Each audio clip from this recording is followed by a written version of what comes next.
questions about weight class. That's John Cruise line. G48 is challenges of open development. G49 is we owe this to you, the backer. G50 is everything is still a testing environment. G51 is calling some new things stop. Oh gosh. Yeah, I think I'm going for G51. G52 is it's still an alpha. G52 is the road to. Oh no, please. The road to 1.0, the road to this. Something. G54 is Star Citizen 1.0. G55 is persistence. G56 is what did we learn? Oh no. G57 is when questions. G58 is diegetic. G59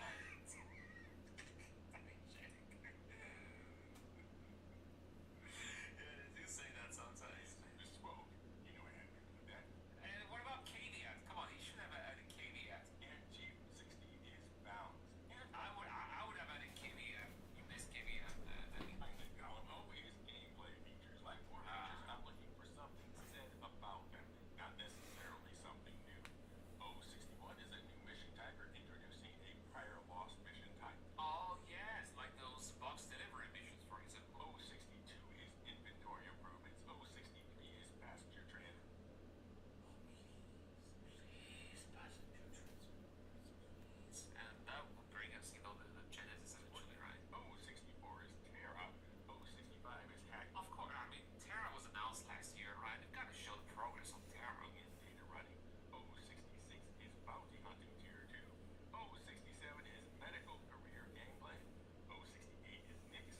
Yes, Nix. Orchestra. O69 is exploration gameplay. O70 is new mission locations. O71 is engineering. This has got to be there as well. And engineering is supposed to be coming out at the end of the year, so it's got to be there. O72 is salvaging. O73 Castra. O74 restraints and capture. And O75 is tools for organizing parties and organizations. Now, before you go posting about how one or more of these things aren't going to happen, note that this is not a prediction video. The prediction part comes later and is for you. These are things that might happen, some likely and some very unlikely. I like the huge caveats, right? And now for my channel events, your SizzleCon Direct Los Angeles area watch party with the SizzleCon Direct Bingo. All right. Well, Danny, I'm looking forward to seeing how you are going to be filling those bingo cards. I'll try to make my own bingo card with your prediction, and I'll also play along. We'll see how it goes, right? Anyway, guys, let me know what your predictions are or what your bingo card is for this year's SizzleCon. Don't forget to check out my Twitch channel, link in the description down below. I will be streaming a couple of hours after SizzleCon Direct because I'm sleeping during SizzleCon Direct, right? And I'm looking forward to see you guys in the next one. Cheers.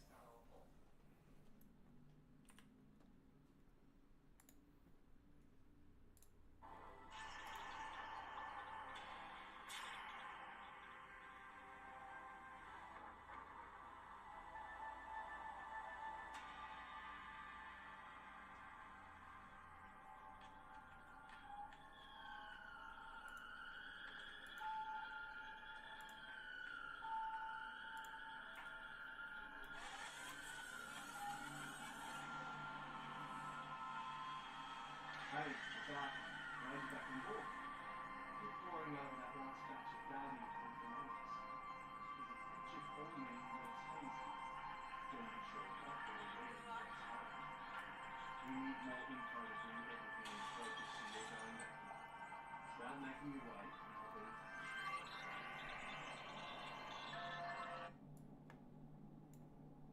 Bottom drive is our fault.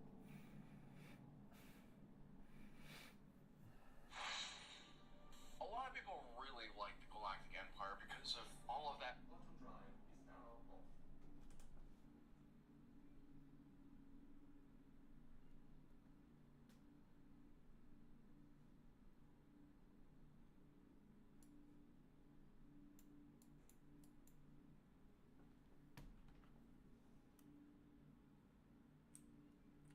Shields off.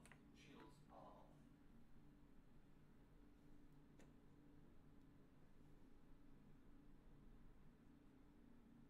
For millennia, the Republic military was the largest and most powerful fighting force in the galaxy, defending the Republic from Sith, Mandalorians, and many other threats. But 1,000 years before the Battle of Yavin, after 14,000 years of preeminence, the Republic military was dissolved altogether as part of the Rusan Reformation, leaving the Republic without a full-sized standing armed force until the start of the Clone Wars. This major shift in Republic policy might seem strange given how important the Republic military had been in prior millennia, but in reality, it was only the end of a long period of decline. In this video, we'll be charting the steady unraveling of the Republic military from the Galactic Wars to the Rusan Reformations.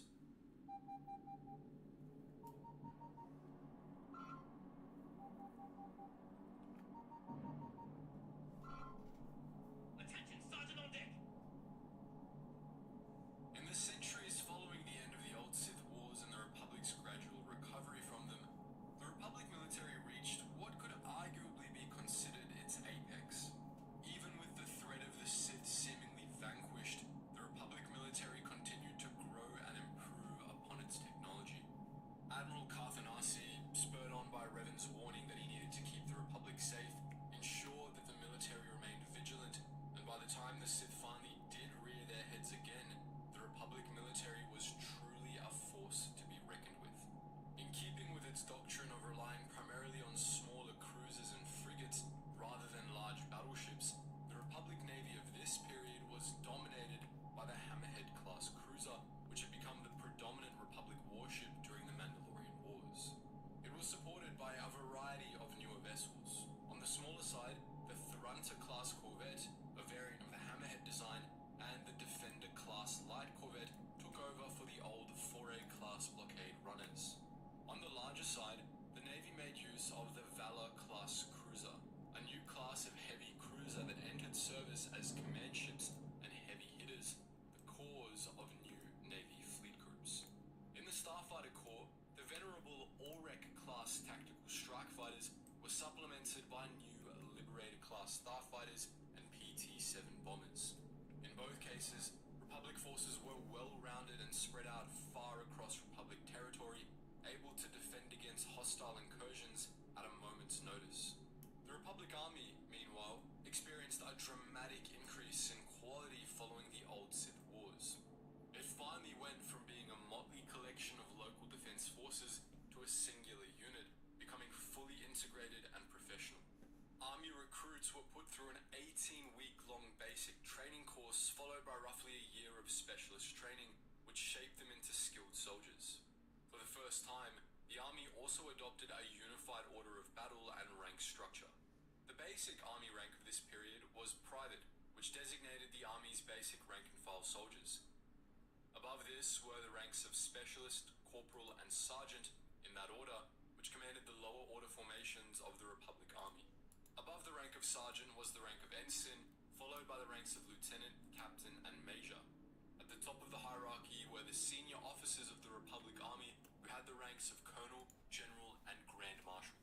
Important officers were often designated as commanders, but this was a general honorific rather than a specific rank. The basic Republic Army unit was the Fire Team, a unit of 2 soldiers assigned to a common task. Soldiers more frequently operated as squads, however, which consisted of 6 to 10 soldiers or 3 to 5 fire teams. Above the squad level was the platoon, consisting of 50 to 100 soldiers, and the company, consisting of 150 to 250 soldiers. 750 to 1,500 soldiers made up a battalion, while 4,000 to 6,000 made up a regiment. Typically, the largest force that could be assigned to a single operation was a division, which represented 20 to 40,000 troops. But for especially large battles, multiple divisions would sometimes be grouped together to form a task group, the largest kind of unit in the Republic Army. The post-Old Sith Wars Republic Army was very well equipped and supported by robust supply lines, and since its pay and training had considerably improved since the old days, it had plenty of manpower as well. La Marca Prosecco is made for special occasions. You mean like this one? Find a moment to celebrate with America's favorite Italian Prosecco. Celebrate la moment. La Marca. As well. The typical Republic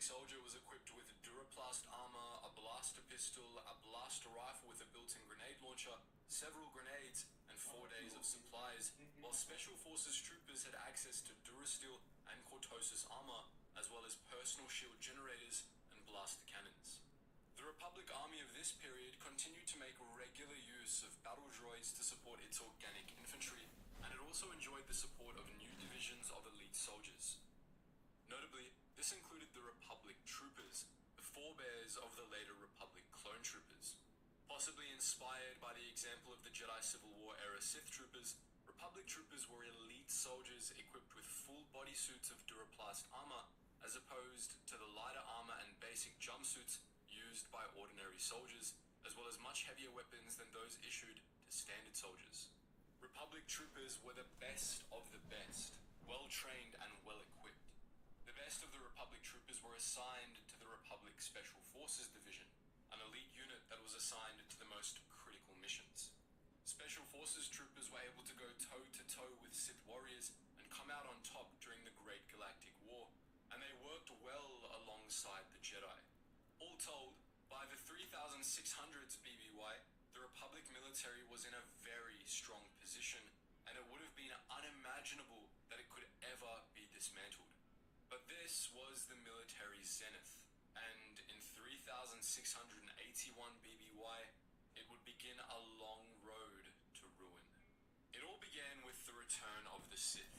In 3681 BBY, the true Sith Empire, which had been patiently waiting for its chance to strike for over 1,000 years, launched an all-out invasion of the remotest parts of Republic space. This was the beginning of the Great Galactic War, a 28-year-long bloodbath that brought the Republic to its knees. The Republic fought hard, but in spite of the strength of its forces, it still found itself unprepared for the sheer aggression of the enemy. The Sith had spent centuries preparing for war, and now that the time had finally come, they unleashed a millennium of built-up hatred against the Republic.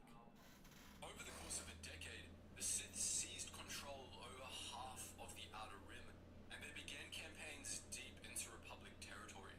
The military suffered terrible casualties, and though the Jedi came to the Republic's aid, they began taking losses too. But eventually, the military regained its footing. Beginning with a major Republic victory in the First Battle of Bothaway, Republic forces began to push back against Sith encroachments into the Mid-Rim and beyond. Other victories followed. The Republic drove off a Sith assault on Alderaan 14 years into the war, won a battle on Ord Radama, and with the help of a group of smugglers, they broke the Mandalorian blockade of the Hydian Way as well. But the Sith had their fair share of victories as well, and the war ground to a bloody stalemate, one that steadily wore down the Republic's military might. In the end, however, the Great Galactic War didn't end well for the Republic. In 3653 BBY, the Sith launched a surprise attack on Coruscant, devastating the Republic's capital and paralyzing both the Senate and the Jedi Order. In the wake of this disaster, the Republic signed the Treaty of Coruscant, which ended the Great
Consequently, the Republic military suffered significant losses once the war resumed. But thanks to the help of the Jedi, the Sith Empire soon had its own internal problems as well. Following the apparent death of the Sith Emperor, the Sith Empire became fraught with internal divisions, giving the Republic an advantage. But Emperor Vitiate wasn't truly dead, and behind the scenes, he'd been building up a new force with which to rule the galaxy. This was the Eternal Empire, a third great power that ruled from remote Sakul, and 6 years into the new galactic war, it began campaigns against both the Republic and the Sith. With both sides already weak, the Eternal Empire quickly came out on top, and in 3635 BBY, the war came to an abrupt end. The Eternal Empire briefly became the de facto dominant power in the galaxy, but its reign didn't last. In 3631 BBY, a coalition of Republic, Sith Imperial, and Mandalorian forces formed the Eternal Alliance, which brought down the Eternal Empire after a year of fighting. Once Zakul had been swept into the dustbin of history, the Republic and the Sith resumed fighting, and the Third Galactic War began. By this point, the Republic military had been severely weakened by years of heavy losses, including numerous senior personnel, but as the Third Galactic War went on, it steadily began to attain the upper hand.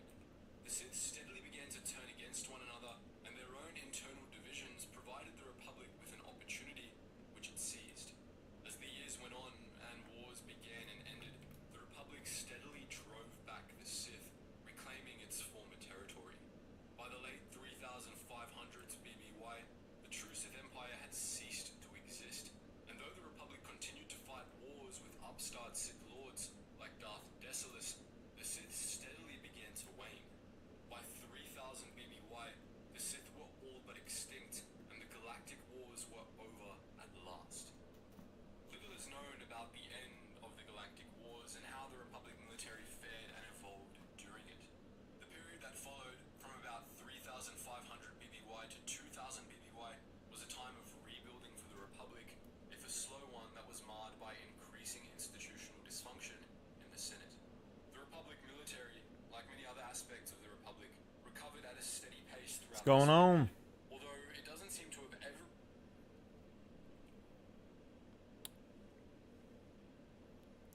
I don't know if it's the wrong lore, my friend, because I had a stormtrooper or clone trooper outfit that I built. You know what I'm saying? I got a clone trooper and I got a commando. But I kind of want a different chess piece for the clone trooper part.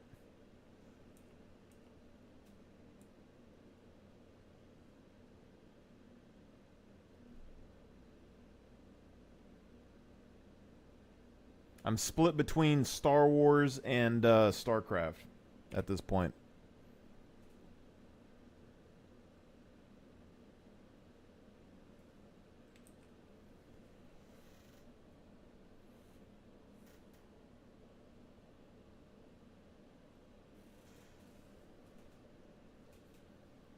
See, I'll show you this thing.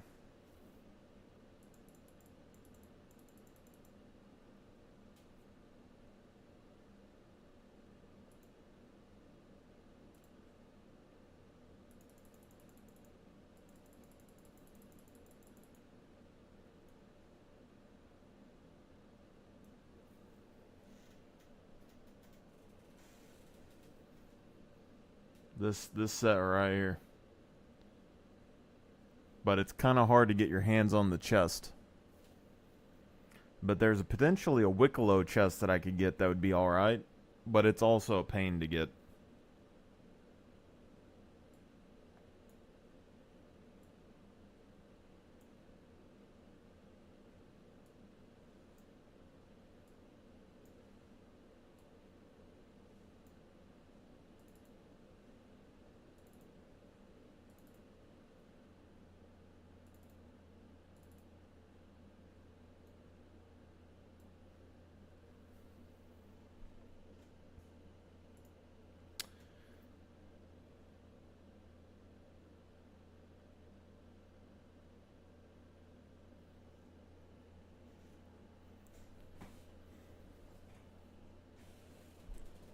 Yeah, my computer is kind of on its last legs as well. I haven't upgraded it in like,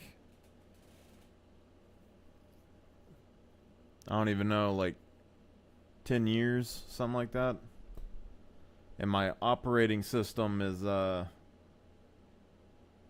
not gonna support my operating system anymore, and my hardware is too old that I can't update it.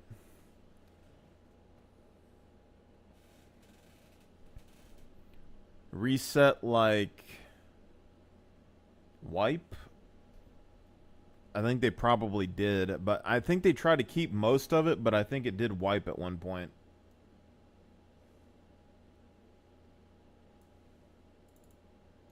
Or at least you could randomly lose stuff. But my thing is that it's hard to find people that are willing to do like uniform type game stuff in this game. So even though I made the clone troopers and stuff, it's going to be hard to find an army of people willing to be a clone trooper, you know?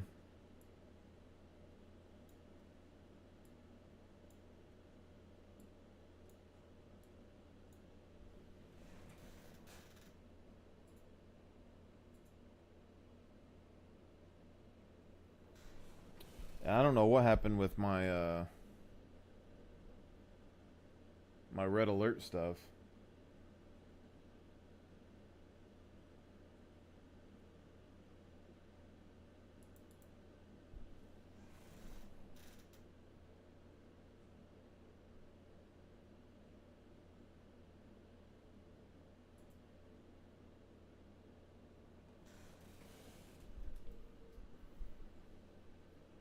Yeah, maybe the thermal paste or something. Is it like overheating or?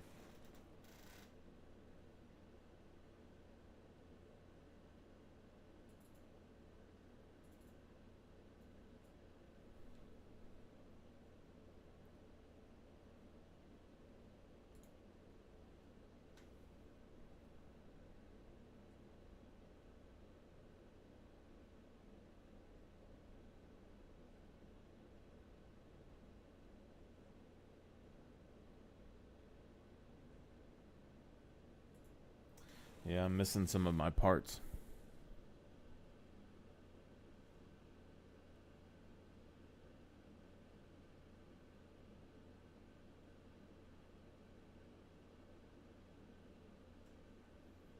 Microtech security armor with this helmet? Cobalt helmet?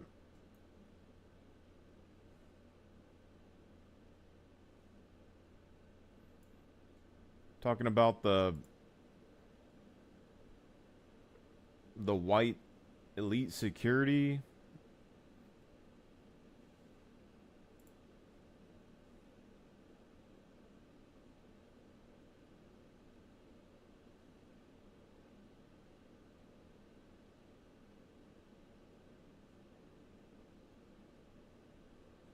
I made a couple of cool sets with this, I thought, but it was hard for me to decide on what was best, but it looks like my ADP stuff has disappeared. I did the orc arms, I did the regular like the Xeno arms and stuff with that helmet, and then I did either the red chest, because I did like this with the helmet, and like these arms.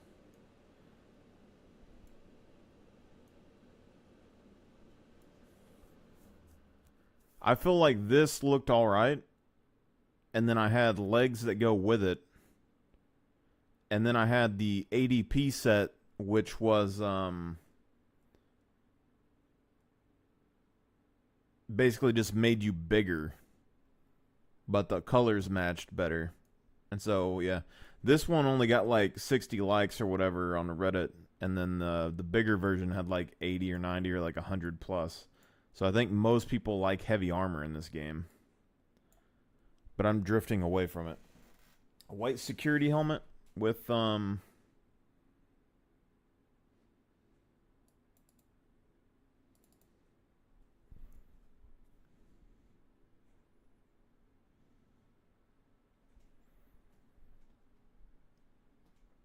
you're wanting the security helmet with the security chest, like you were trying to farm the set or something? Honestly, it's kind of a pain to farm the elite security armor. I don't know what microtech armor you're talking about, unless it's the that white citadel armor, maybe.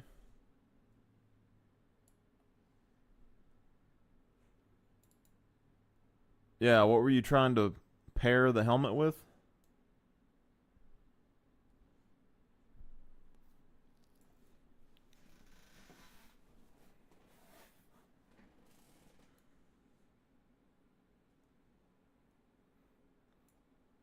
They have like a regular gray and white that you can get on this, but it's like gray on the top and white on the mouth that you can find.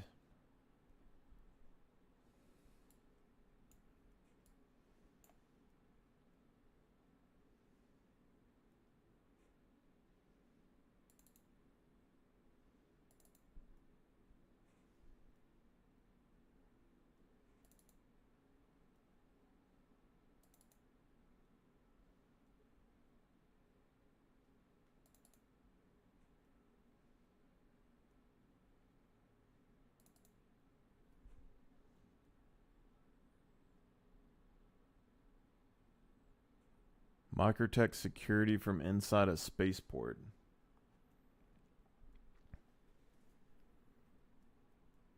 Is there like a special armor and...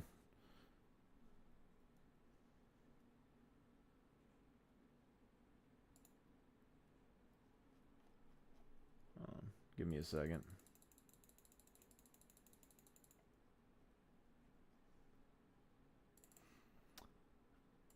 Microtech and ArcCorp are like the places I never really go to that much.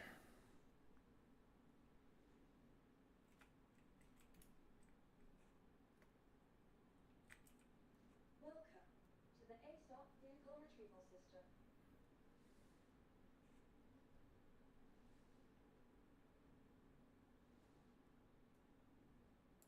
Your vehicle has been replaced, visitor.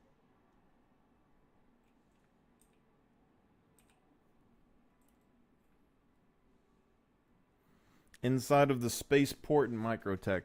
I think I got like a vague idea of what a Microtech security armor might look like, but it's been a while.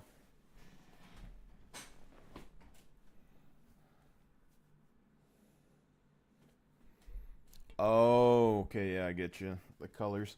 They have, there was an armor that you could get for this new event that they did for Microtech that, I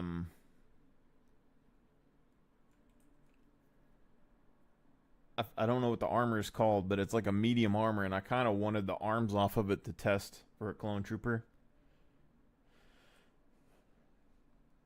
But they have a Microtech version that's blue and white of that as well.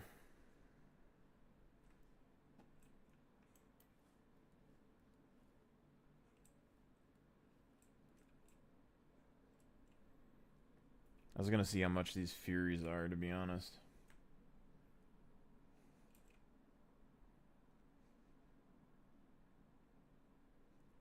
I hate people who do this. They're using a female character because it makes their hitbox smaller. Just barely. Let's see how much a Fury costs, because I need to get, I think, 3 more Furies. My thing is that I don't have the manpower to crew, like, do any of the ideas that I have. But, like, I want to crew a Carrack with Furies in the cargo pods. And use them as turrets. So you'd be able to have 10 gunners on the Carrack. And I think it would work really good.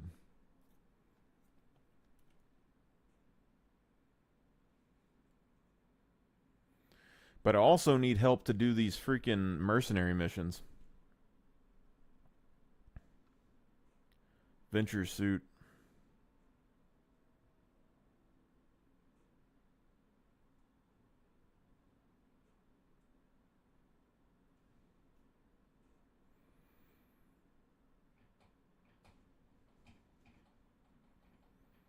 So blue and white venture suit with the Lynx armor. Or the Lynx pants.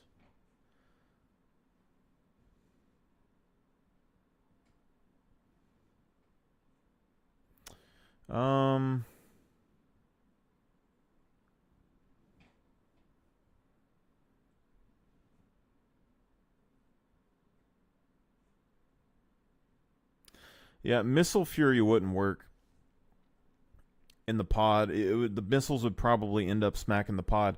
But my my philosophy in the game that I want to do, you know anything about amphibious assaults from like the US military? Cuz that's basically what I'm doing.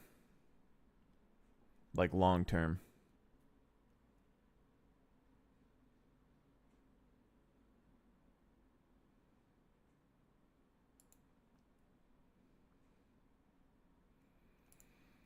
Alright, pulse. I could use a pulse, but I don't think this works in space.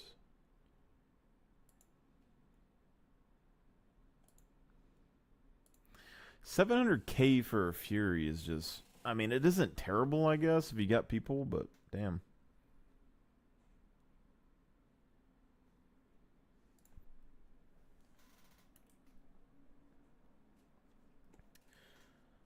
But yeah, my end goal for like when the game launches is to have enough people to make an amphibious assault fleet, basically. And I got most of everything planned out, but the Furies to me are like the they're like the Cobra or like Viper attack helicopters, those single-seater helicopters. But instead of having like missile pods, you need to use the Rattler missiles.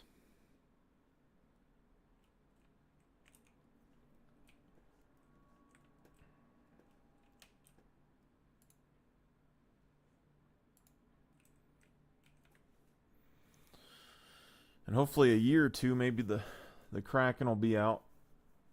And then we just need the Liberator. And then, because the Perseus is coming out this year. If the Kraken and the Liberator come out, then like 90% of the fleet that I want is made. But even like doing basic stuff with ballistas, I have a hard enough time finding people that want to do anything with ground missions. Anything ground, it's like people have a potion for. It's like not wearing heavy armor, anything with ground missions. I just don't understand. And then like sharing profit at all just like makes people upset. I don't understand it. That and like they want to take all the items.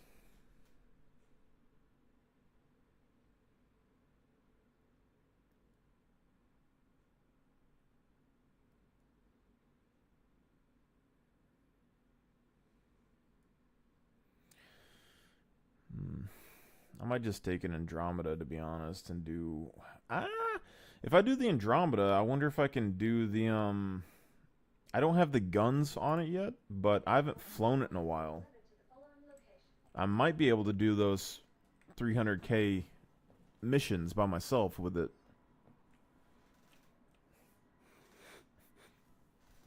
I mean, it's already after 4.0, so... it'll probably... I don't think the Liberator's that far off, honestly. I think the Ironclad... they're coming out with the Ironclad. And then some of the stuff they've built for bases and things, I feel like are going to help with the Kraken. And there's a lot of parts for the Kraken and like the Ironclad and stuff that also could work for like... kind of prepping to get the Banu thing working, and then they have Wicklow, which is making like some Banu architecture in his little workshop. But I think the Liberator would be pretty easy to come out with. Like, it's literally the hardest thing with the Liberator is going to be the engine room. And I have a feeling that the engine room on the Liberator, they have it designed as a circular compartment inside of the ship with like a core in the middle of it. And I think that's because they're going to use that for the Crucible down the line, which the Crucible is basically the Liberator, but with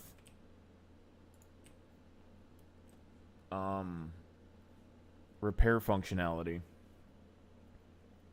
And the Vulcan should be coming at some point, so they'll get repairs eventually after engineering, I'm sure. So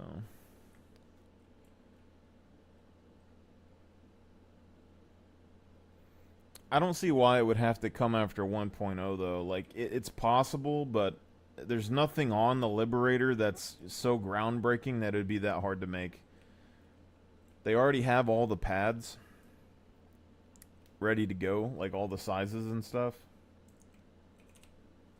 And they already have that exterior design, and like the internals are literally like there's an armory, an escape pod, and like the crew area. A lot of that can probably be repurposed from like the Valkyrie or something. And like the Carrack has an armory in the bottom of it. But a lot of the things that are in the Liberator I could see going to work for on the Crucible and work on the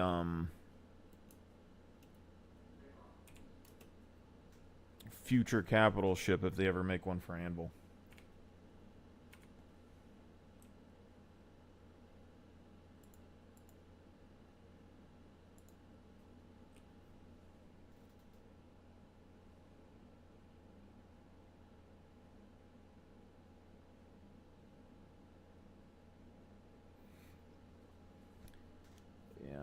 I'm not I was never a big fan of the Polaris when it came out, honestly, and I'm still not a big fan of it. Like everyone like gawked at the Polaris when they were like showing videos of it and all that, and they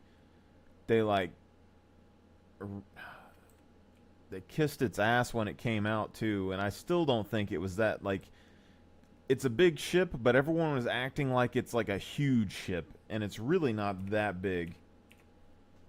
Like in the grand picture of things. Like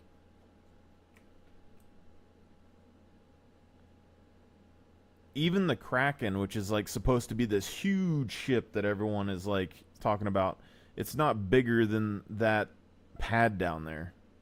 Like that pad is its max size. Like let me fly back down here. But like the Polaris, it literally has like a hallway and a hangar and a cargo area and an engineering area. It's not really like this big bag ship, and it doesn't have all the firepower that everybody wanted.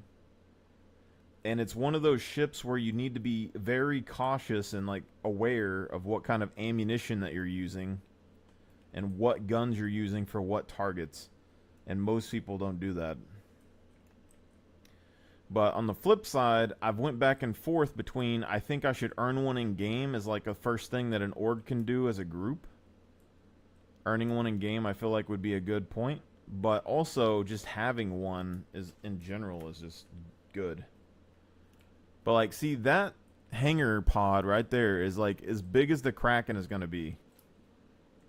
And that it's big unless it grows in size and can't fit in a hangar deal anymore. It's big, but it's not crazy.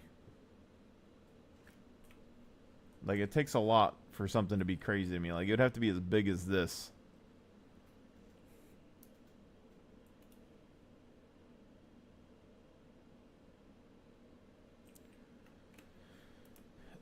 It's...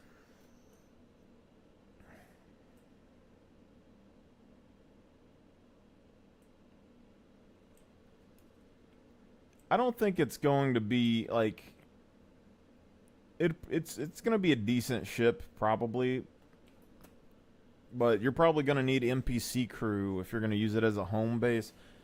It's not the most defensible ship in the world, to be honest. Like the turret placement on it is kind of poor for like defense. So if you ever got into a tussle, it'd be kind of hard to fight your way out, I think.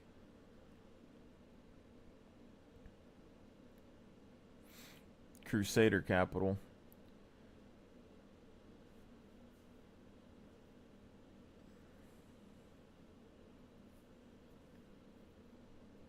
Crusader is not a company that makes. Are you talking about the Genesis Starliner? Is that what you're talking about?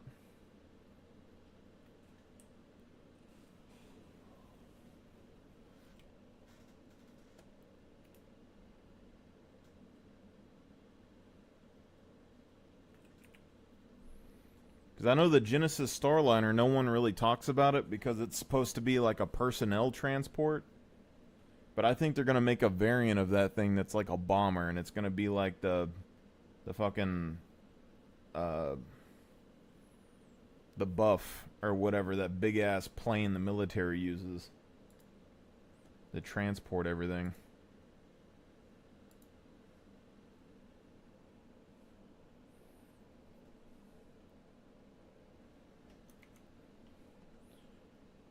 You're saying Crusader Capital, but Crusader isn't a ship manufacturer.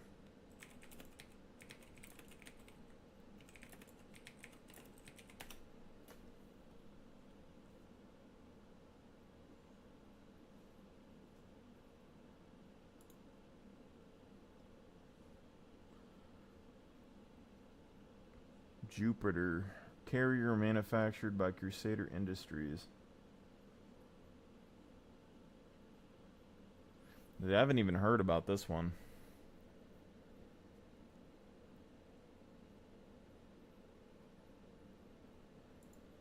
Oh, shit.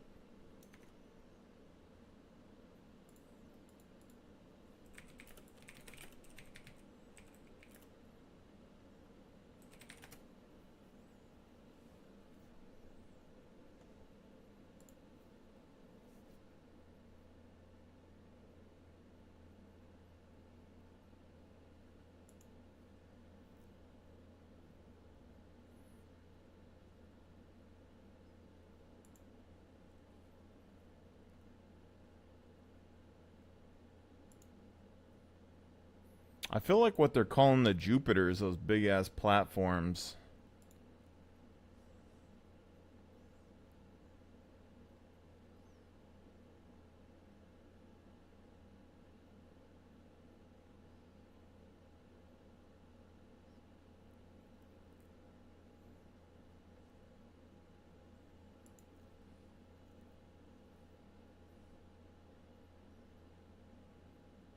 See, that's the Genesis Starliner.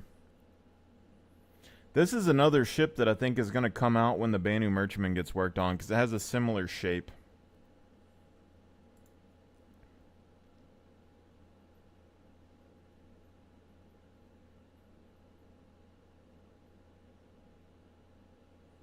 What's the video?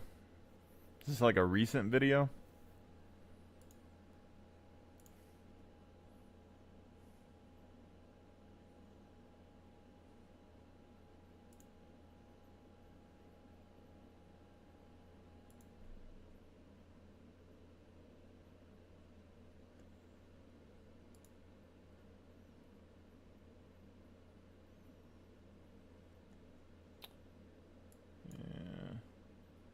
I mean, I don't know of anything that's coming to mind that would have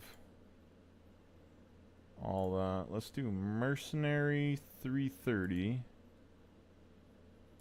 Accept track. I'm going to see if we can do one of these mercenary missions with this ship. Welcome, boss of it. Looks like things are about to get real bad on that contract. Grab your gear and get to that site immediately.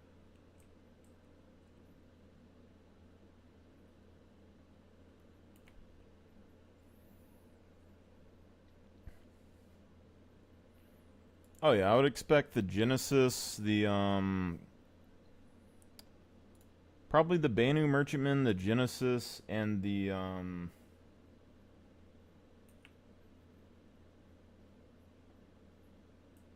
Endeavor are gonna be like some of the last ships that they do.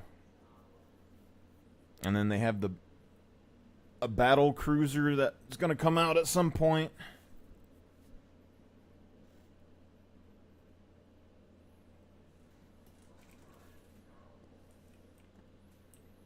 Alright, let's see how good this ship does, because I don't have my attritions on this, so I can't run the build that I usually ran on. I don't even know what missiles are on this thing. Probably some crappy missiles. I think the Connie is going to get updated as well. I think the Connie is going to end up being a large ship eventually. Like, I don't think anyone's talked about it. And there's a possibility that they keep the Connie as like a medium ship, but like I feel like it's going to grow. Like they're going to make a new Connie that's going to be like Carrack sized. With like fixed size 6 guns and a shit ton of missiles or some shit.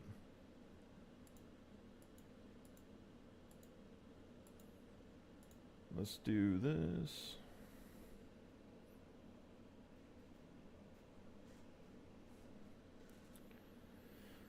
I feel you on that. Definitely the people needed.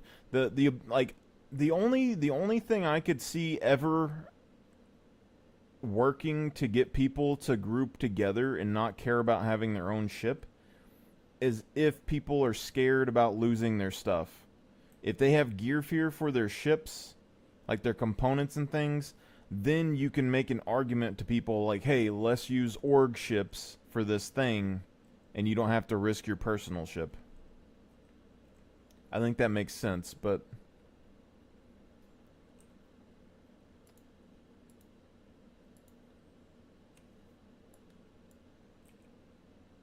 oh shit, I wasted a missile.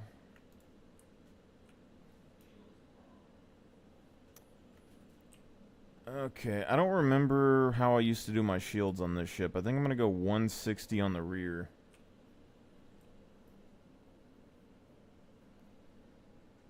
If we can do this in this ship, this will be good. But the Polaris is just way too much.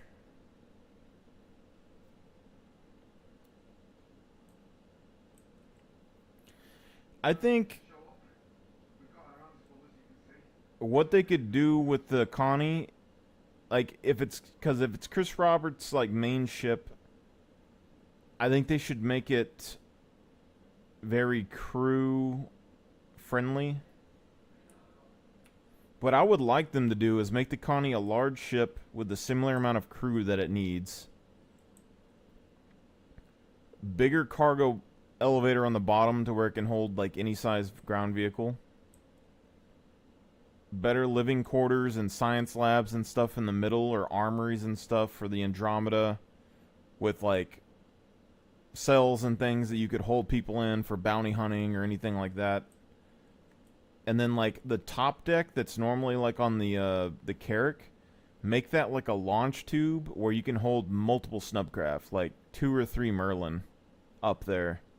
So it becomes like an all-in-one little ship. Then get rid of like potentially the weird size 5s attached to the engines. Do like bespoke dual, like 2 size 6s like built into the frame on the side, and then have like a ton of missiles. Boom. Okay. A retaliator.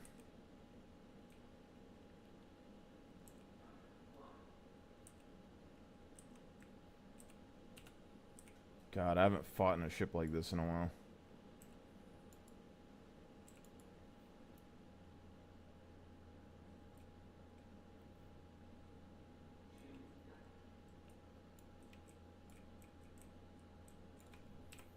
I do know we need to have K on, though.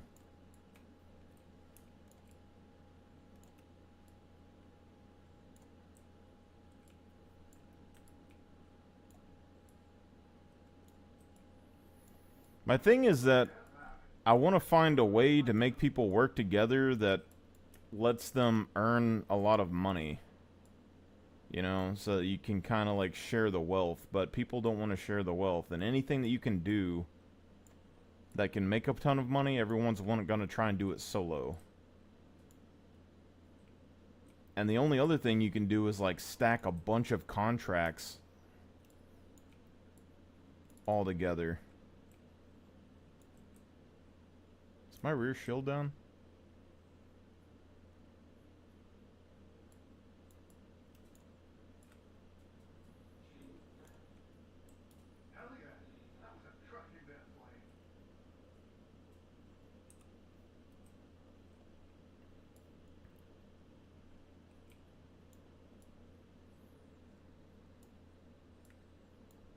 I should have put more on the back shield.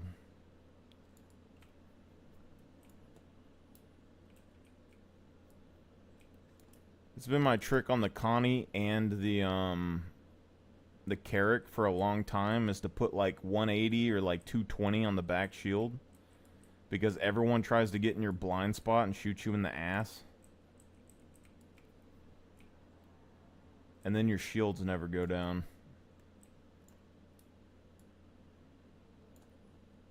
Like somebody's shooting me in the ass right now, so let me... I need to pull up this.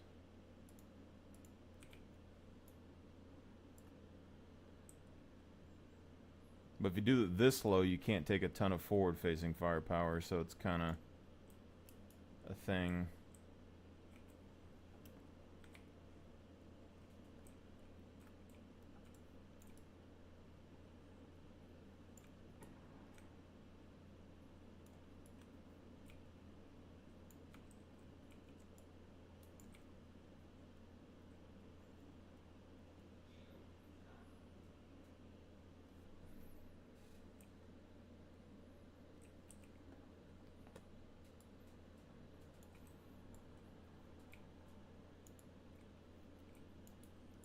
I think I need to hit the quantum and get out of here, to be honest.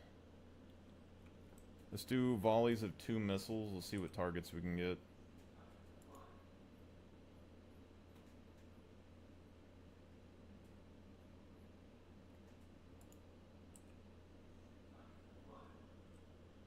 All channels, I'm under attack. Please, if you hear this, help me.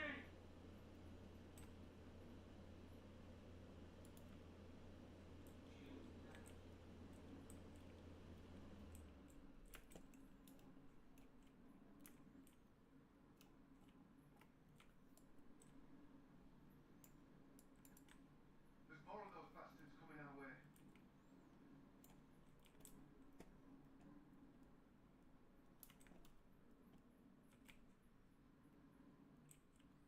Yeah, I don't think we're going to be able to do this mission. I think we're going to lose. I think we need... I would like to get a reclaimer with me on this mission really bad, but I haven't been able to do it.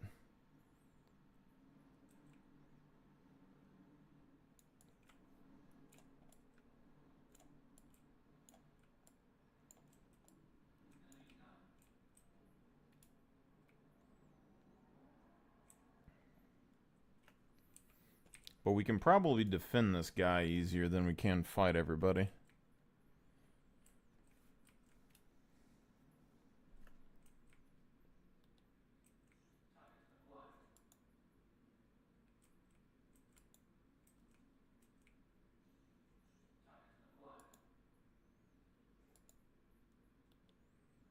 More ships arriving. Get ready.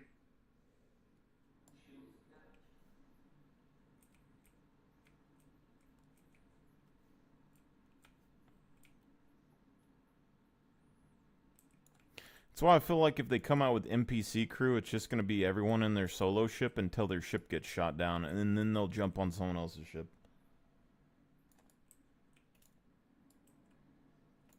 For a ride.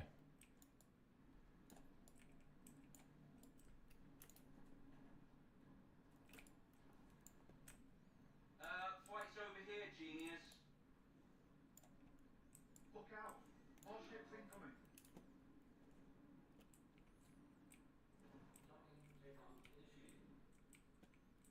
Something just happened. Something blew up.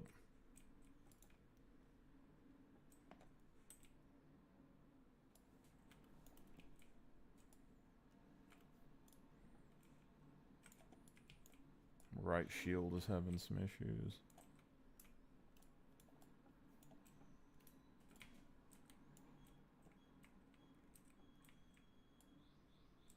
Where the hell are you going?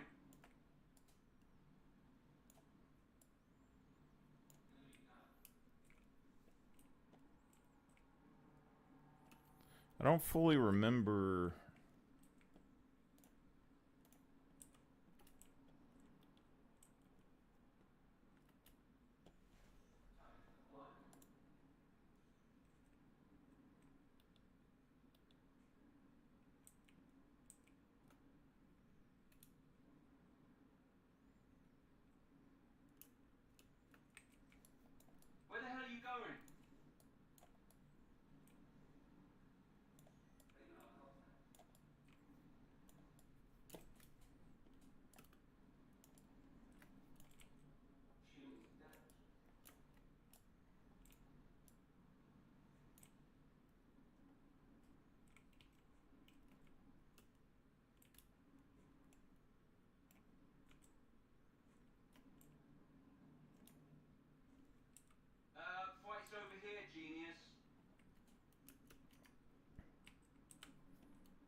Kind of risky here. Could end up running into a rock, but...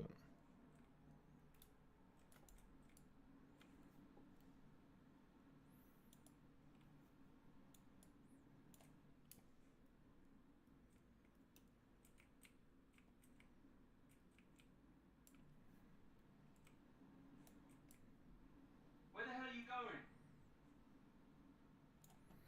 Yeah, I think the Connie, if it gets a redo, it's gonna be like a mini carrier. It's gonna be the thing everybody wanted, the snub ship carrier ship.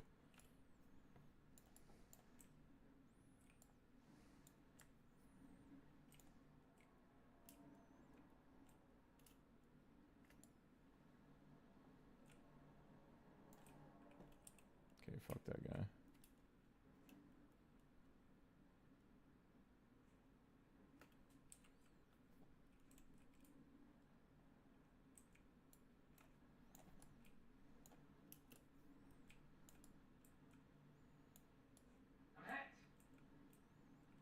I'm heading out. Take care.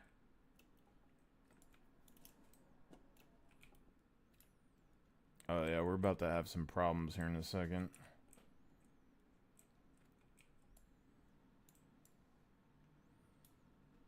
But that's a retaliator.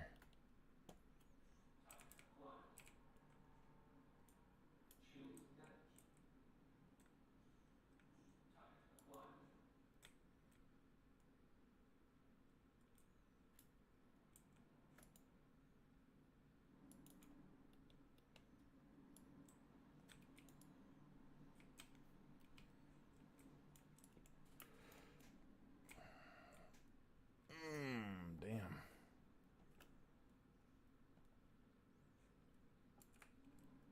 Sorry to do this, but we got a couple of things to lock down before we head off.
Oh, buddy.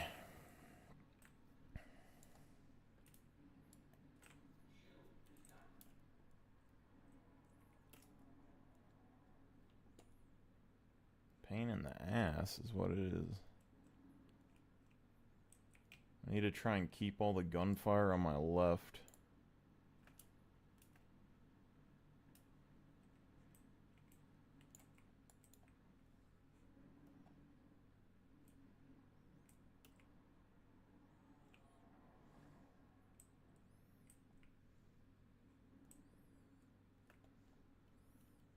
Take a little bit in the back, just soak it in for a second. I figured out that, like, if you have a big ass on your ship and you have a big rear shield, you can block a lot of damage. But if you have a big ass and you put, like, a forward-facing shield, then people hit your sides and it goes right through your shield on the sides.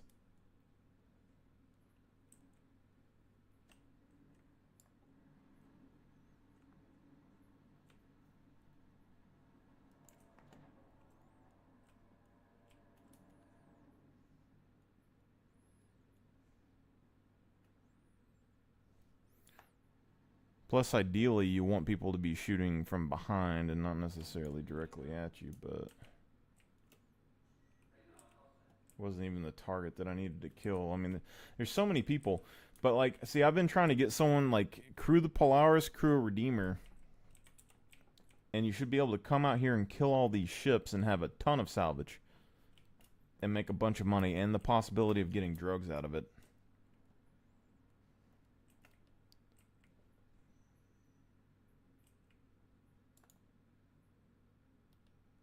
I think I just wasted those. To be honest.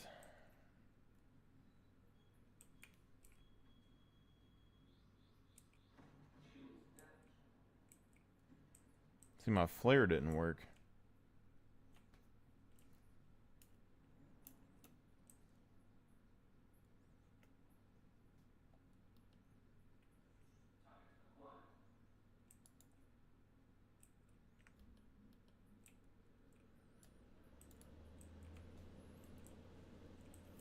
But yeah, I wish they had a ship that leaned more into the missiles, like a big ship. Like, I want something Carrick sized that has like 500 missiles. Like an absurd amount of missiles that you would never want to touch.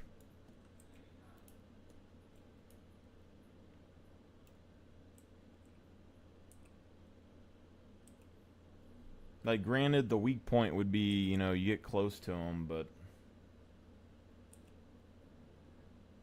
how am I supposed to tell what ship is what ship? That's my question.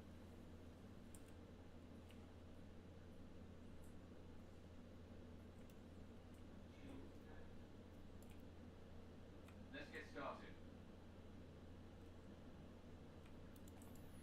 But I think shit like missions like this, when the Kraken comes out, that's what that ship is made for. This right here, guaranteed. You roll up with a Kraken with a bunch of turrets and a bunch of snub ships and fighters, and you just destroy all these guys. You could probably do it with the Idris as well. If you had an Idris. I mean, I could probably do it with the Polaris, but you can fit 2 sabers in the top. It's kind of so-so.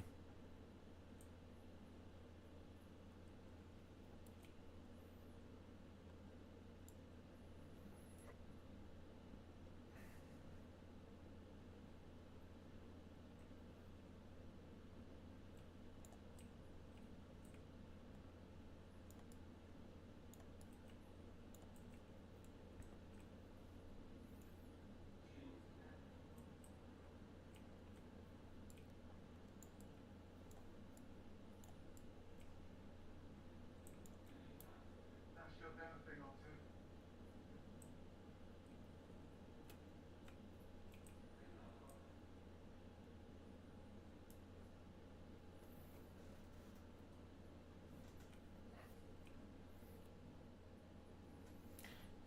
It's just hard to really ever get a picture of, like, why anyone would ever crew a ship. You know? Unless their ship is destroyed, they don't want to lose their ship stuff. Or there's, like, no reason for them to fly their ship for, like, a ground mission or something, and then they can, like, log off and just, like, be back. You know, like, if they play in Microtech or whatever for, like, 99% of their gameplay, and y'all as an org wanted to, like, go across to Pyro. Look out. More ships incoming.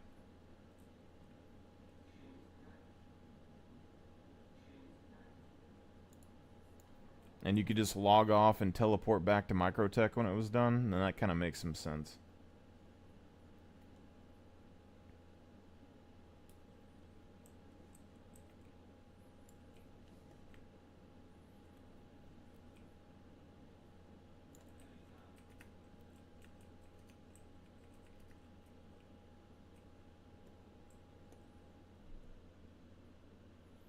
Flight's over here, genius.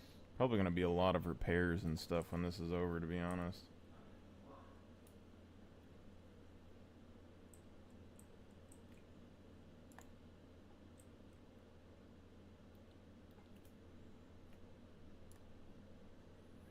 Ooh, that was a big hit.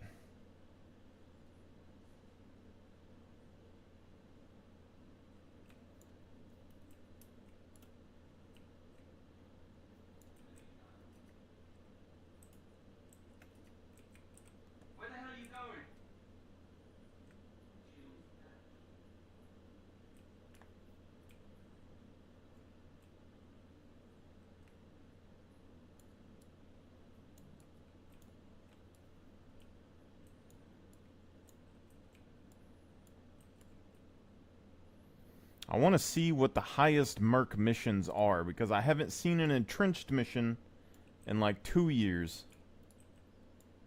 MPUVs in a Geo. Flight's over here, genius. Load what with MPUVs in a Geo? You talking about the Kraken?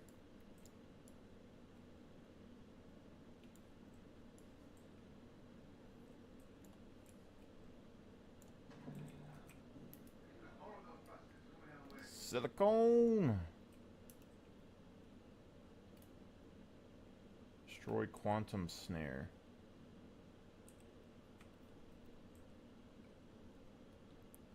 Where the hell are you going?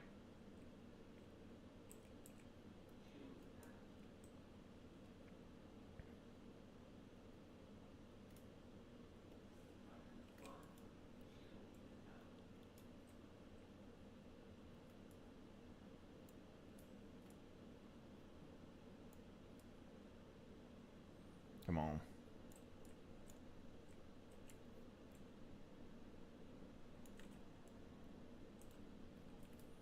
Oh god, I'm about to get destroyed. Our rear shields are down. You've got to keep them off us so we can work. Flight's over here, genius.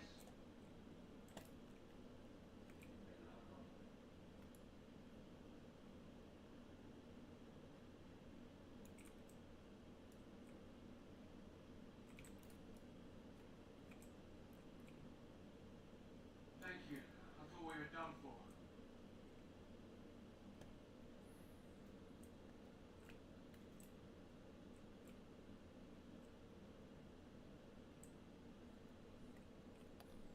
Oh yeah, the Polaris, you can put geos and stuff in it, but I found that the Polaris's underbelly is not very shielded from explosives. Because I put Ursas in there, and it got hit by a missile, and it destroyed all the Ursas in the bottom. But my current plan for the Polarises right now is, if I have one, when everything's said and done, you would take 2 Perseus and you pair it with the Polaris. And the Polaris would hold the Perseus's extra ammo. And the extra cargo you needed to supply everybody.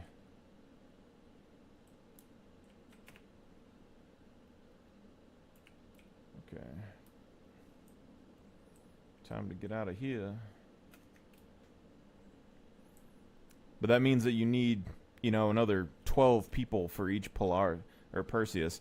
My main concern right now is that the Perseus and the Polaris together might not be strong enough to deal with big groups of fighters. And with how I plan on arming the Kraken up for like ground assaults, they might not have enough anti-air power. But to man everything, we need... Yeah, we're down.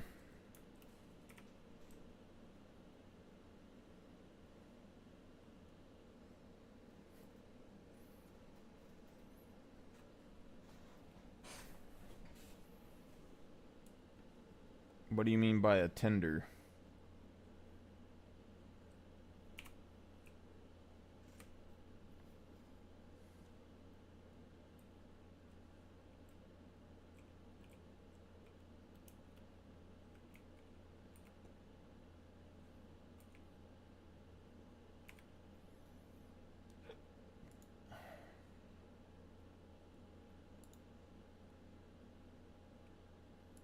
Hey, we made it to security contractor.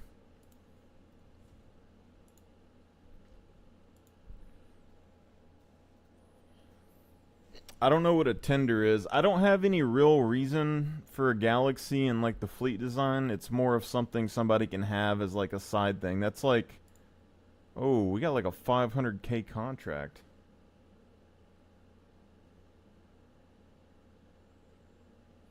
I think like the Galaxy is one of those ships that like someone can use as their own personal ship and help out with. Other than that, if I was gonna do the Star Wars thing and we had like 1,000 people and like clone trooper outfits, I would definitely rock nothing but Galaxies and Perseus if we do the Star Wars thing. white paint Galaxies with white paint Perseus. Peak. That's all you need for the Star Wars group.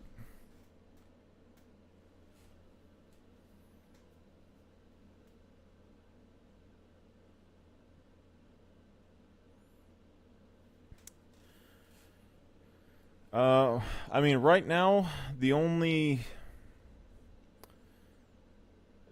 supply line that the fleet really has planned is the Starfarer with 2 Asgards and 4 Redeemers.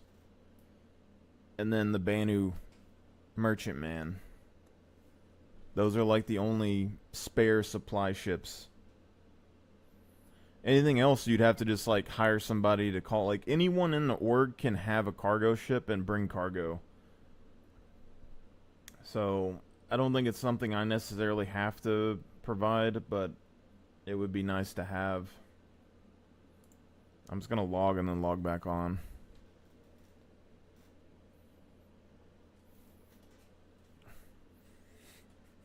I don't really know exactly. The plan is that the Banu Merchantman is going to pick up a lot of the expensive items that we would want, like the really unique items that sell for a lot. You put it on that and you bring it back with the Banu Merchantman, since it can hold like 3,000 SEU. The Starfarer though, like basically the Starfarer is kind of on its own. But the two Asgards with the 4 Redeemers are basically the equivalent of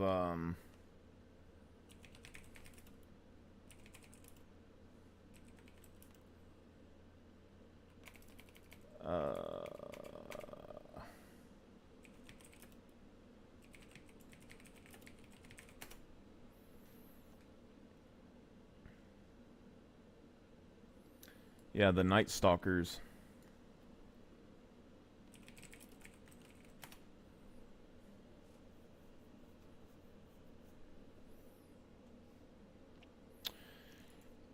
See, I wouldn't bring extra torps for Polaris.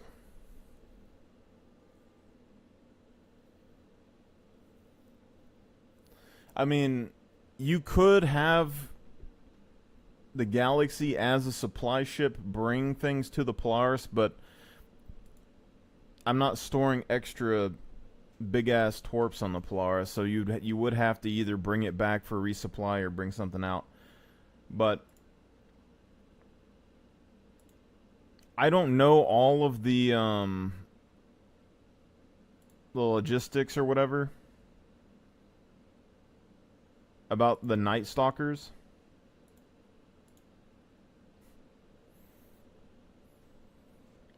This is more Apaches than I thought they had, or more Chinooks than I thought they had. But that was my idea when I kind of transitioned to that, was that you'd have 2 of these Chinooks with 4 escort Redeemers.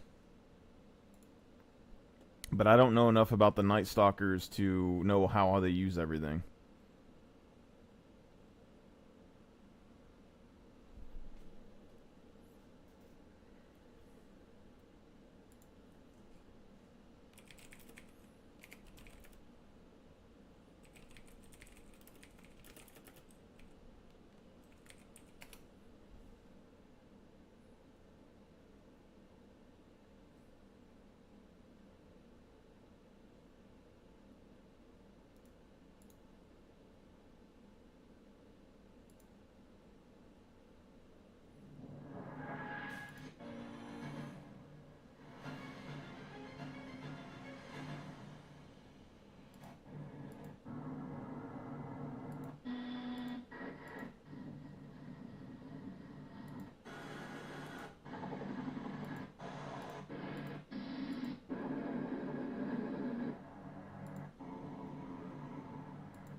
Yeah, but I'm gonna use them as like a resupply.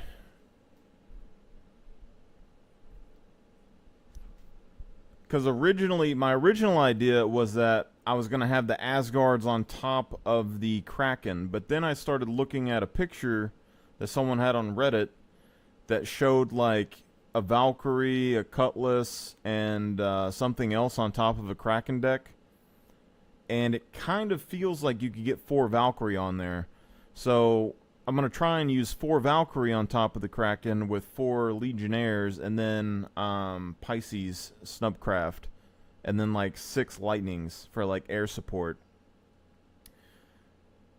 And then the Redeemers and the Asgards are like emergency response. Like they go in when the shit hits the fan, they're going in to try and salvage the situation, bring people out, or if they need to bring in more like armored vehicles or anything from the back lines, they're going to be bringing in like ballista and like tanks and things like that is the idea. And then the Starfarer would be like their fuel to get them back and forth.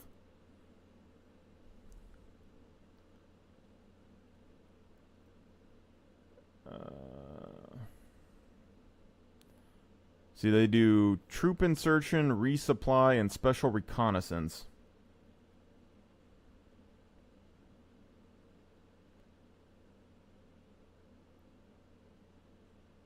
Three Chinooks, while total number of aircraft are... Yeah, they have more Chinooks than I thought they did.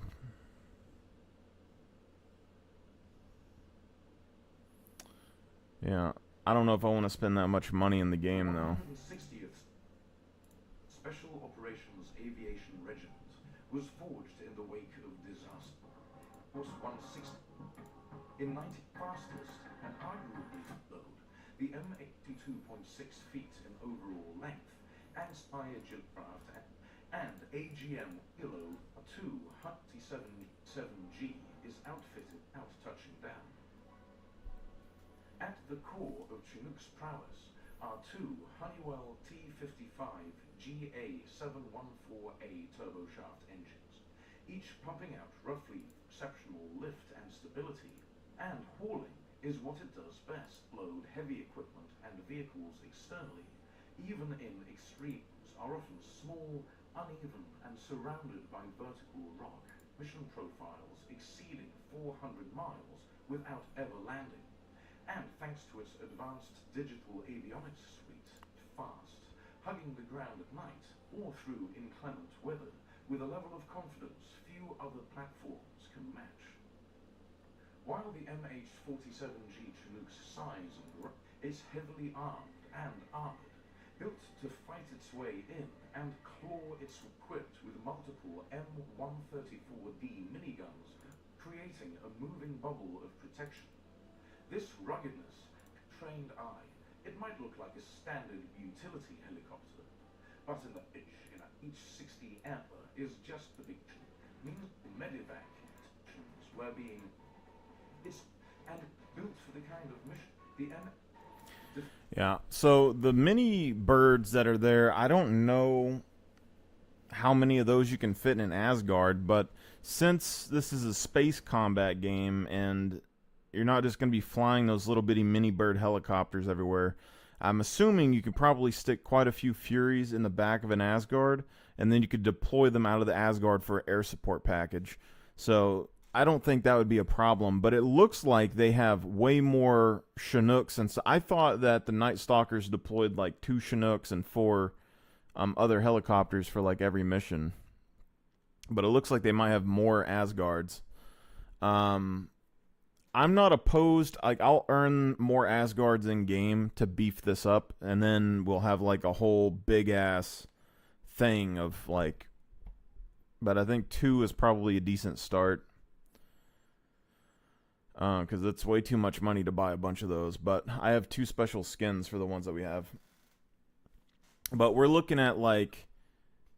The problem that we're having right now is the amount of people it can take to crew something, because each infantry part that I have is going to take 15 to 30 people to fully crew. And I got 2 of those. So you're looking at 30 to 60 people right there. And then the Kraken itself is probably at least going to be 30 people, if not more. With all the Valkyries and all the pilots, like, let's say it needs like a crew of 10, and then we have, 8 plus ships on top. You're looking at 20, 30 plus people. But you're not going to need those aircraft all the time. So you could take the people that are on the Kraken and deploy them onto those infantry groups and then just bring them back. But we have 2 of those infantry groups. We have the Kraken itself. Then we have the 2 Perseus and the Polaris, which would take like another 24 to 30 people there. Like, it's going to be probably 6 people per Perseus, probably another 6 to 12 or whatever on the Polaris itself, and then like a couple of medics and stuff that are on there. And then you have the 2 Crucibles and the Starfarer, which is like the logistics and repair stuff. And then you have the 2 Asgards and the 4 Redeemers as like that support group.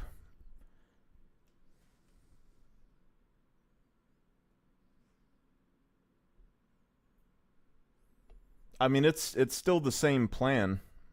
The only thing that I've changed recently is that I'm getting rid of, I got rid of my sabers. So I'm not taking as many fighters. I'm just going to stick with the Pisces and the arrows. So we're not going to have like really big fighters. I'll let players earn those and use those, and I'll let and if they make a navy and someone has a whole bunch of those fighters, then I'll let those people run those fighters. But I think we need to stick with arrows. They're small, they're compact. They give you air support, which is the main thing that we need, and we can kind of work with that. But I'm keeping the 2 Eclipses. Hold on, let's Fleet Viewer.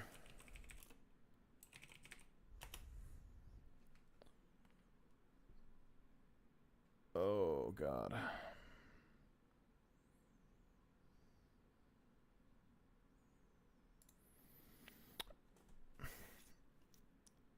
The thing is that I wanted 2 gladiators, and honestly, they have if the best in show skins are good, I might get some for a little bit. But I've went back and forth on the gladiators for a while, and I just don't think it's worth it. Honestly, because the bombing and stuff like that, those are ships that players can earn themselves in using game. And the size 5 torpedoes are good versus like large ships. Like they're good versus like Terrapins and Connies and stuff. But we can use smaller missile packages and stuff on those. We can use the Perseus on those. And then when it really comes down to it, our main strike package is going to be the Eclipse. And I've thought about it more and more, but this is basically what it is the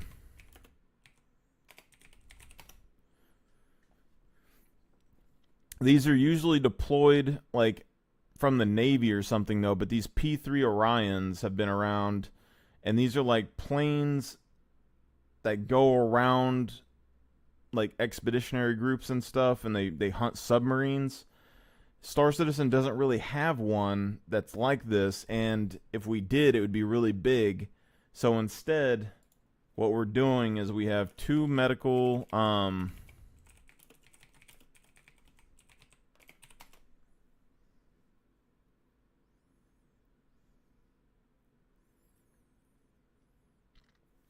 yeah, but like the Perseus can shoot size 5 torps. and arrows can hit with missiles and stuff. I'm not saying that the gladiators aren't useful. I'm saying that it's something that we can earn in game, and if we specifically needed a gladiator around for some reason, then we can figure that out later. But I don't see the size 5 torps being nearly as impactful as a size 9. We can use a size 9 on a smaller ship if we need to. It might be overkill, but it's better to be overkill than anything. But here's my thing, okay? So they have P3 Orions, which have like radar systems and stuff and sonar, and they can carry torpedoes and bombs, and they deal with submarines and things, right? Star Citizen, we don't really have a plane or an aircraft that can really do this, unless there's like, you know, you're going to use guns or whatever. What we got on the fleet right now is we're going to have 2 regular terrapins, which is going to provide both the sonar kind of buoy thing that those ships would have, and also this is like a ground-based security system for the marine units themselves on the ground, because you have an individual ship that can act as like a radar on top of the ship when it lands. So it's kind of twofold. And then we're going to have we have 2 medical terrapins that are inside of the Polaris. So we'll have 4 terrapins that can kind of run like an area of effect recon around the fleet and provide like search and rescue and stuff around. And then we'll have 2 Eclipses, ideally, as long as nothing changes and as long as they fit inside of the Kraken hangar, we're going to have 2 Eclipses in there that call in airstrikes with size 9 torps. So Connies and big ships and Polaris and anything else, what's going to happen is they're going to get scanned out. We're going to see them. We're going to have the Perseus and the Polaris run over there and beat the shit out of it and destroy its PDCs. And then we're going to nuke it with a fucking Eclipse torpedo. That's the game plan. Anything that's big, I'm talking Idris or anything else, it's literally going to be size 8 turrets, size 9 torpedo hits the fuck out of it. And then if we really need to, we pull in the Polaris torpedo and we smack it with the size 12 or whatever the fuck that thing is, size 11. That's the game plan I'm having right now, because I think the Perseus's guns and the Kraken size 8 guns are big enough that they can deal with the PDS systems on the side of a ship. They can soften it up. And after the PDSs are down, we need to finish the fight quick and keep moving. So that's where the Torp comes in. Because whatever happens when the game is out, I don't want to be stuck in a Navy battle in space. It's not good. But either way, we're going to need... If we cut down one of the infantry divisions, and we went with 1 infantry division, and we cut down on our equipment, we would need at least 15 people to man those 2 ships for the ground base. Probably 30 plus on a Kraken, and another 30 or so for the defense stuff. So we're looking at like... we might be able to run a skeleton crew on those ships and get it down to like 15. So maybe we could do like 60 people or something.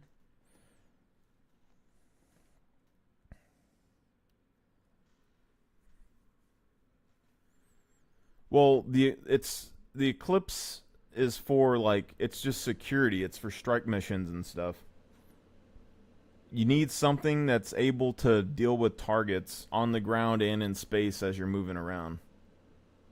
That's immediately available and doesn't take like 15 minutes.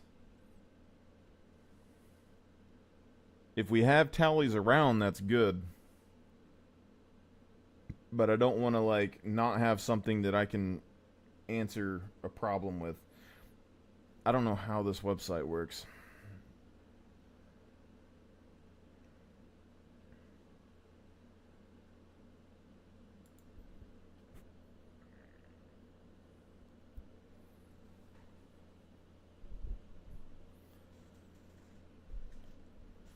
Because we're still like, and we also have the ground element of this.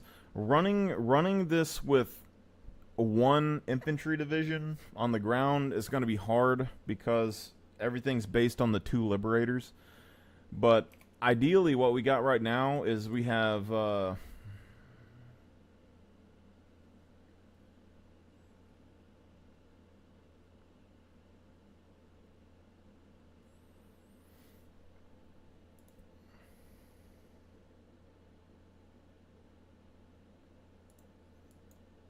don't know how this website works. I think it's gonna blow up my computer. Yeah, that's too much.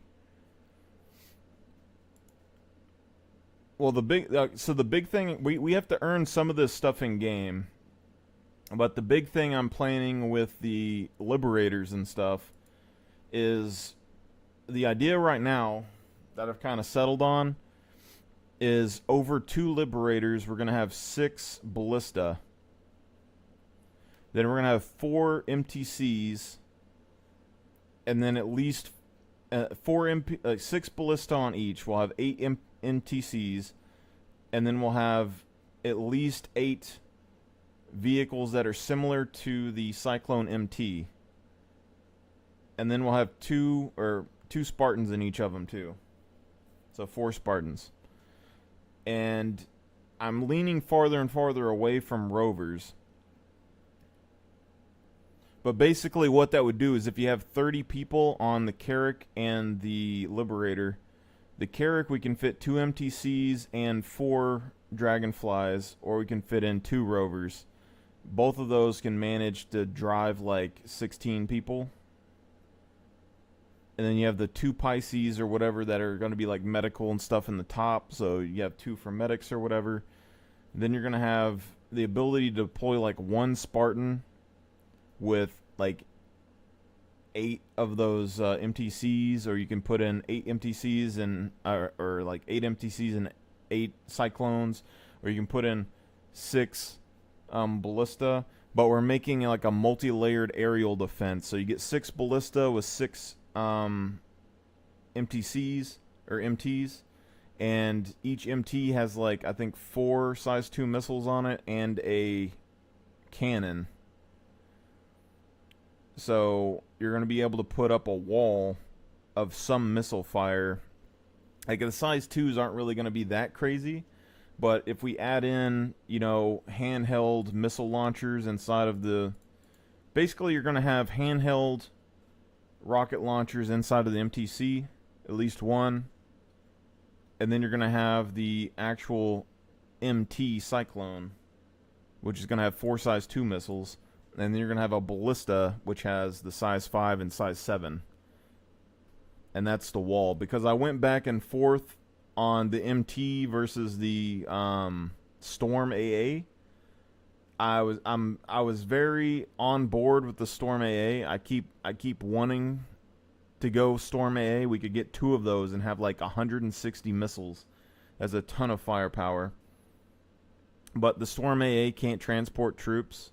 Can't move any like infantry around, and it doesn't have any like ground support. Like it doesn't have like a gun or anything that can help with ground ops.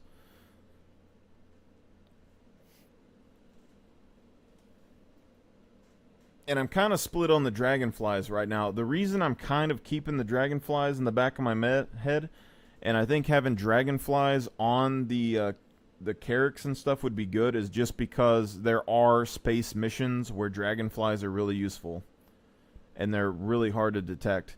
So, just because we're like a planetary thing doesn't mean that we don't need to do something in space sometimes. For Dragonflies, you could deploy like a small group on like Korea or something.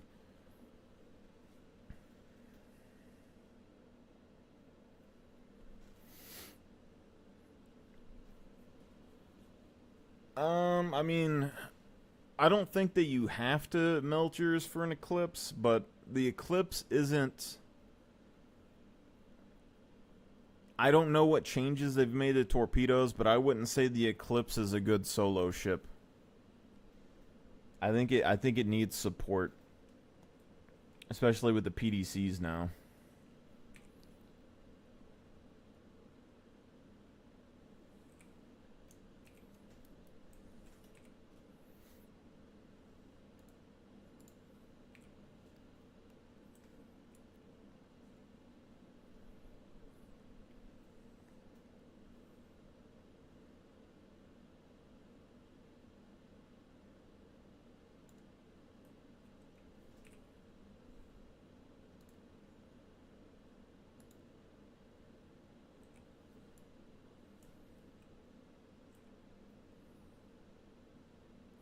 But apparently there's a big thing right now that people are doing, that everyone's selling goods and stuff at this one site on a planet. So if you had enough people for the ballistas, you could set up a ballista wall and like kind of control it.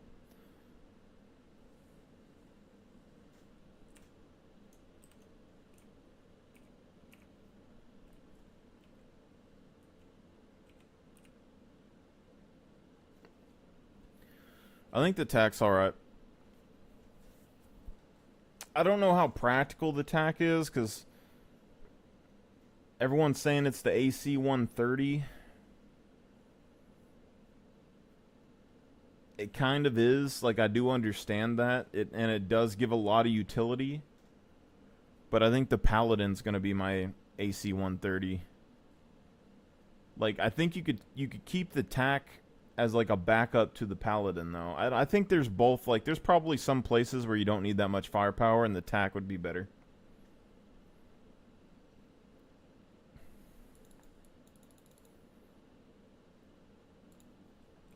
But no, if we had enough people to do the Star Wars thing, though, it's kind of a pain to farm the armor. There's only like one mission I know that spawns the armor that you need. But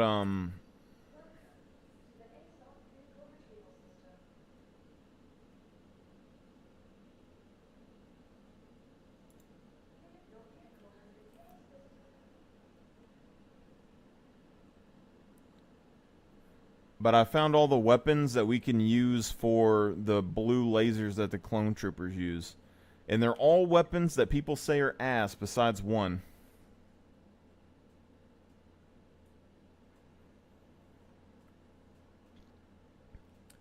Yeah, MPUVs are gonna be... You can fit them in a few places, but like they're still kind of a pain to deal with. I plan on, as long as there's enough room, sticking 4 MPUVs on each Liberator top with 4 Furies.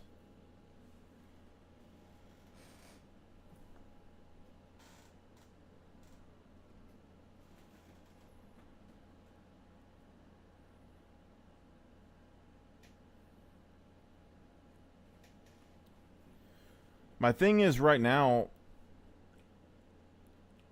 I think because it's kind of difficult if you do get an org that's like big enough to manage and crew everything, you need a way for people to get on and off of the ships consistently. So I think playing around the Pisces is the big thing. You need room for Pisces to land on every ship, and then people can just fly a Pisces in, land, and then like take off with the Pisces. It'd be like a hub for Pisces. But the MPUVs are very situational, and I think they're good for like local flying around. Kind of a stealth mission sort of thing.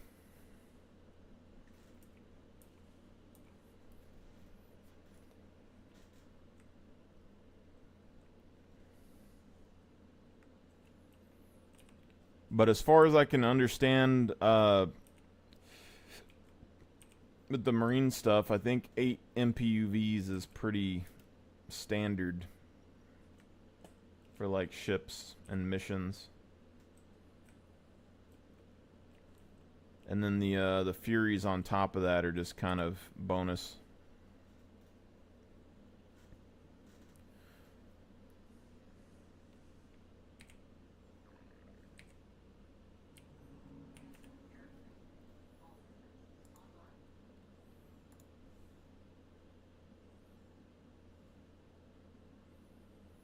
God, I really want to try that 500k mission, but I just don't have the power.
These people are surprised. Like, the Polaris has been growing on me. Like, I'm not a big fan of the Polaris, but it's been growing on me just from the sheer fact that you can kind of coast through the bounties easier.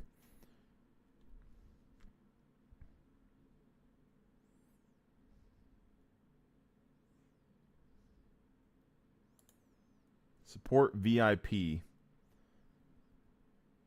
High stakes job, VIP client, asteroid base.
Pill pusher.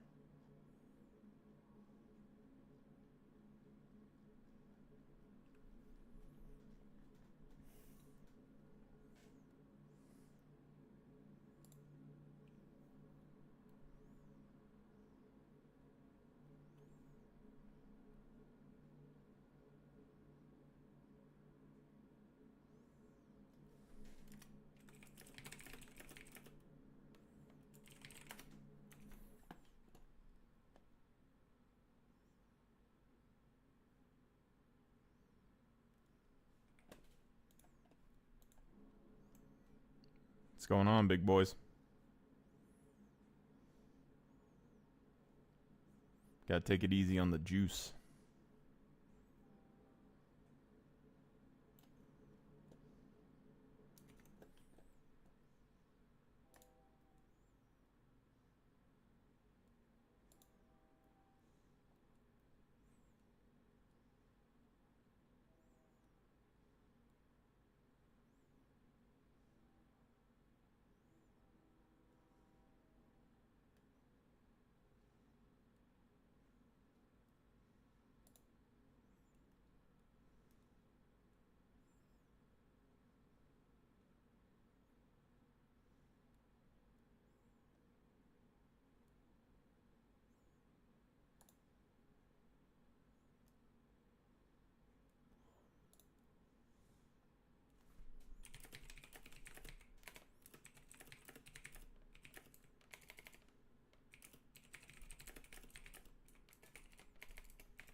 What's up, man?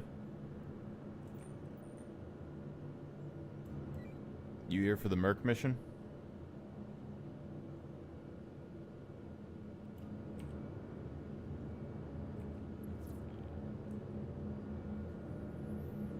Hey, we got the medic.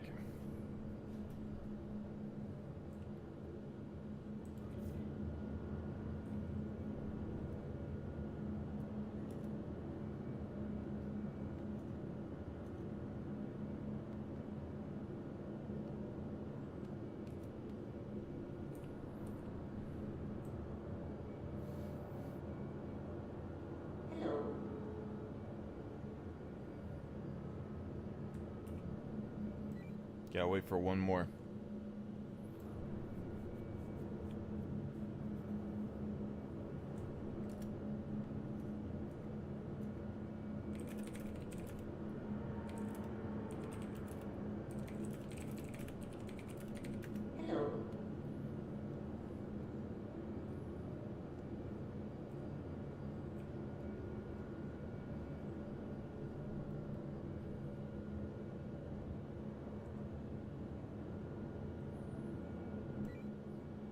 Nacho should be coming pretty soon. Oh, yeah, I got you.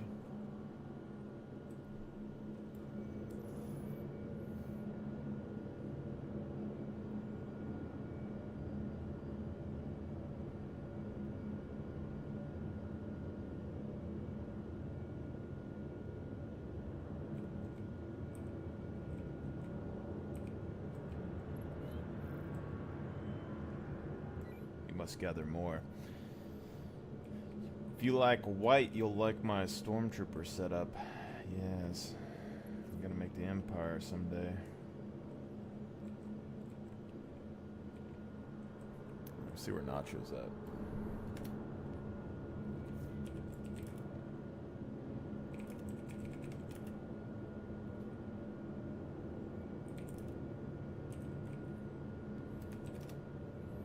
Oop, shit.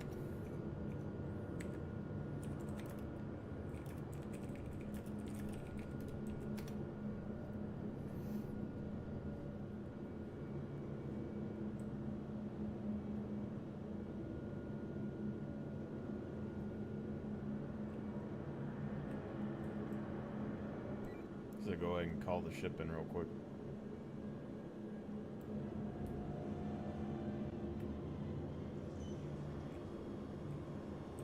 Welcome to the ASOP Vehicle Retrieval System.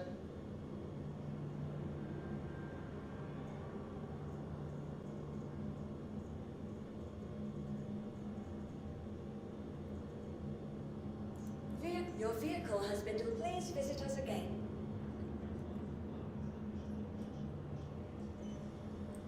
Welcome to the ASOP Vehicle Retrieval System. Please visit us.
It's whatever you want, man.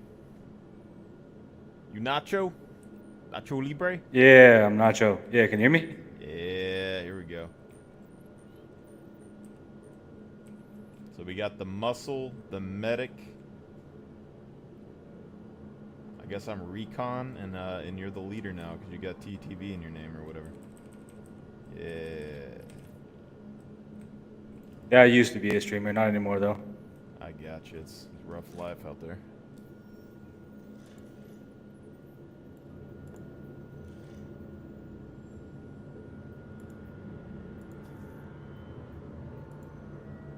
Yo, do I need any weapons?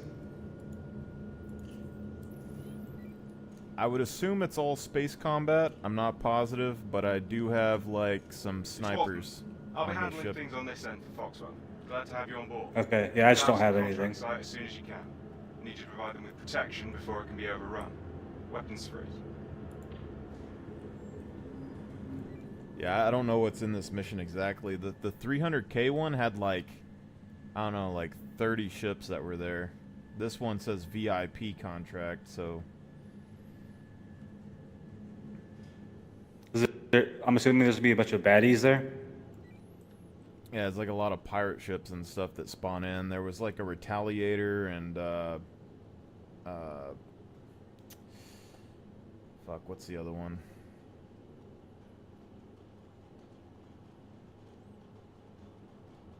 That like torpedo dropship that they have for Squadron 42 that never got finished, I guess.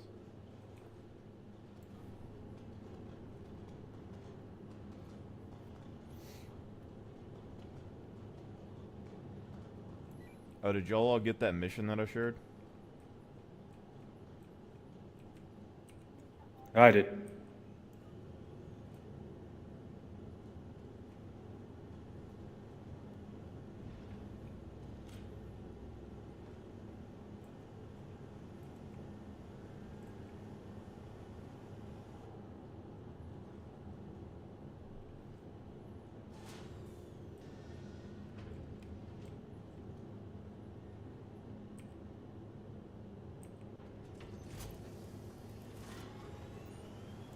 I feel like I'm lagging a little bit. We might have to have one of y'all take off out of here.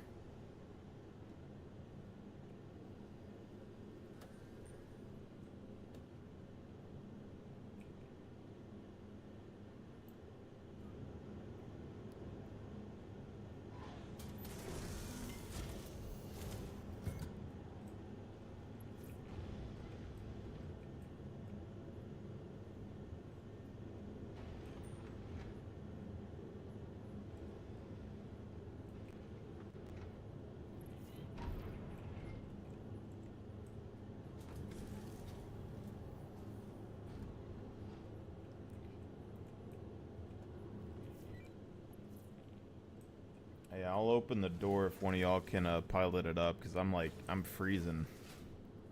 Something's going on.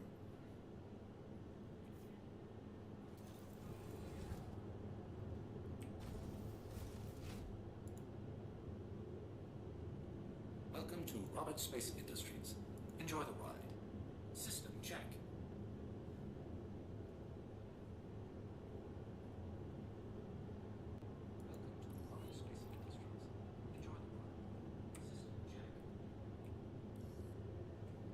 I could do it.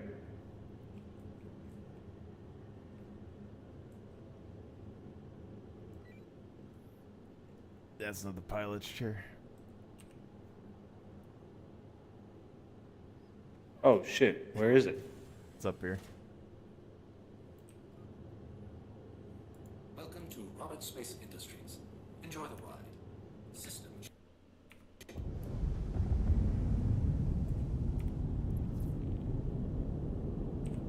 You got it? I got the up part. You can get in the other chair and take over if you want. Landing gear raised.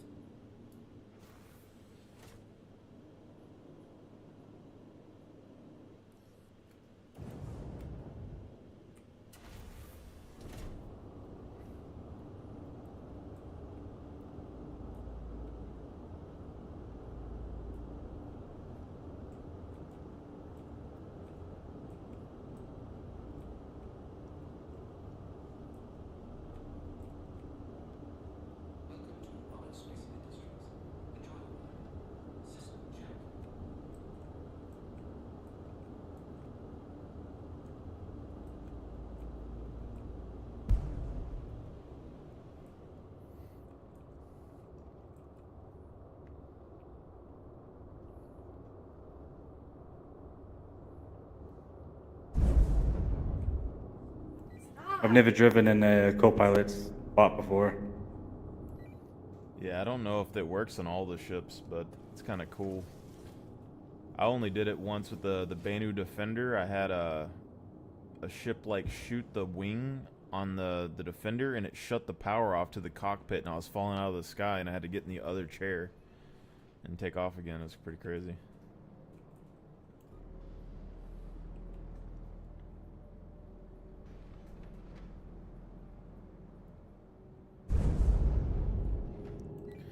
Hey, little Provi, I saw there was someone else on the list that had a little in front of their name next to yours. Like, do you have a friend that has a similar name?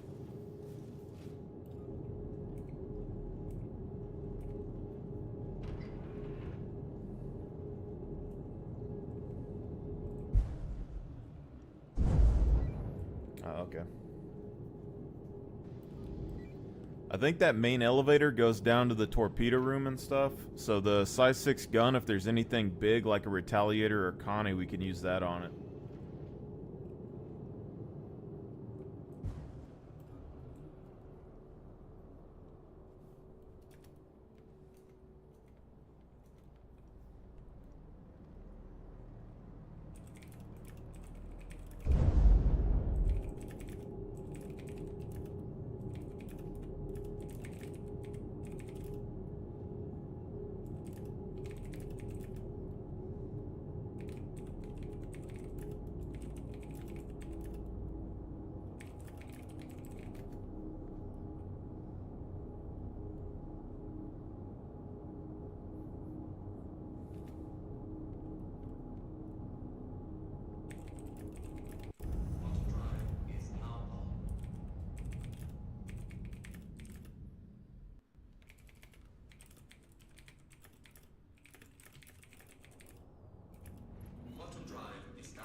Great.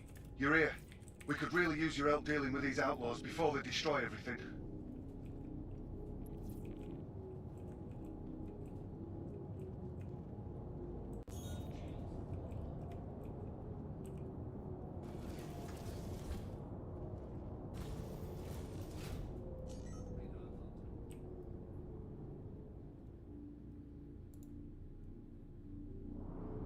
Welcome to Roberts Space Industries.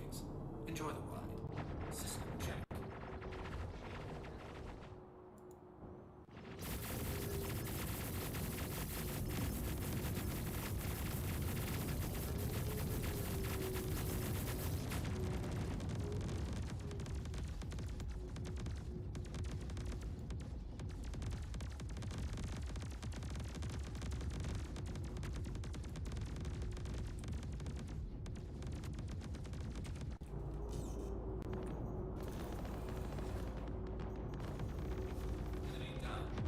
Good work there.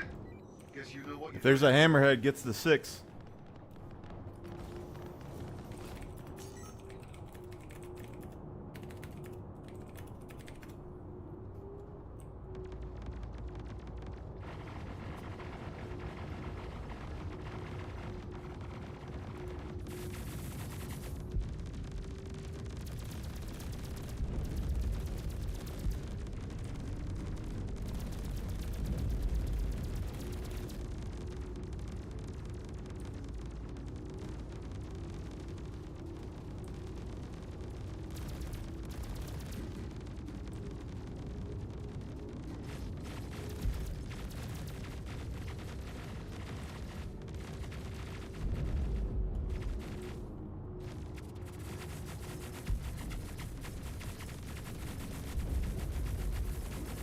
Look at that.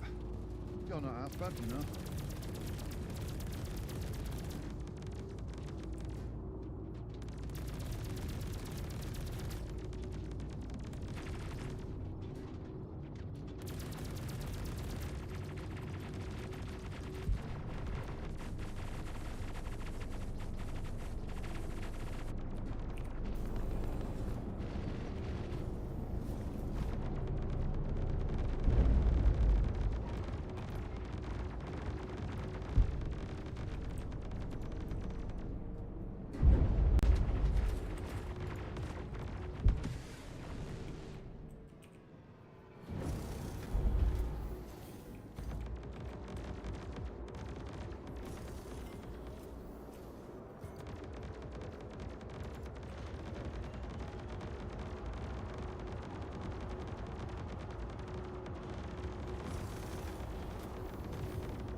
Roberts Space Industries.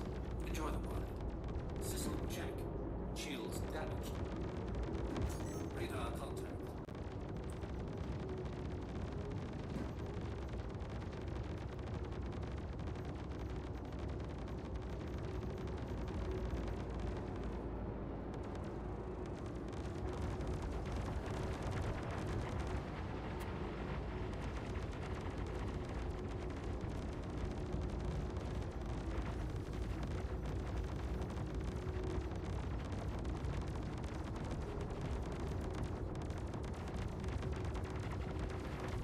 Hell yeah! That was a cracking bit of flying.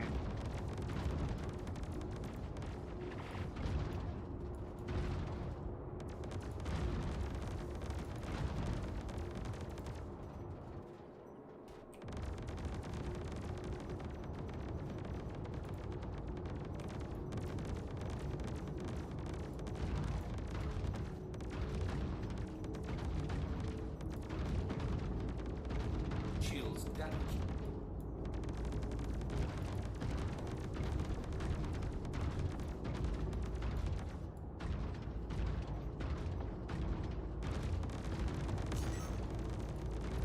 Mayday, mayday! Outlaws are attacking my ship!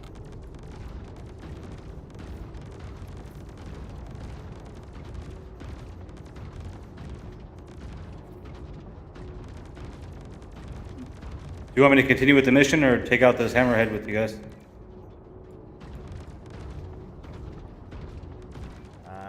Probably need to take the hammerhead out. It'll be here the whole time.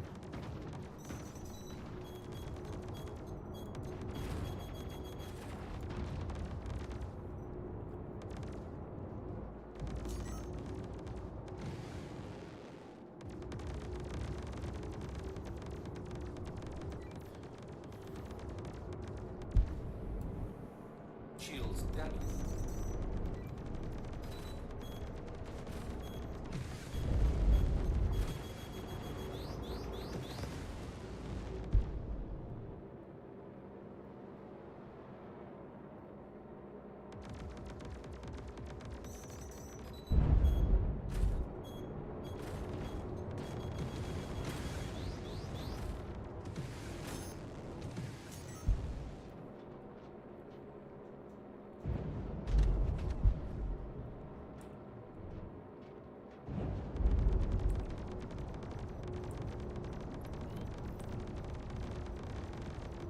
Shield is down.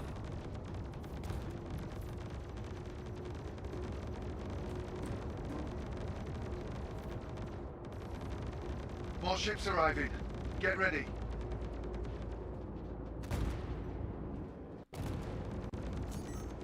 Shields damaged. Shields damaged.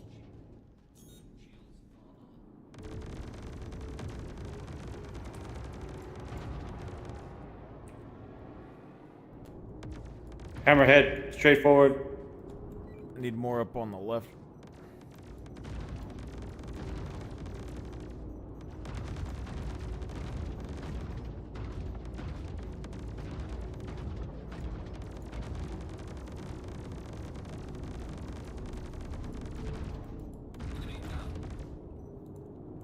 Alright, I think it's down. Where the hell are you going?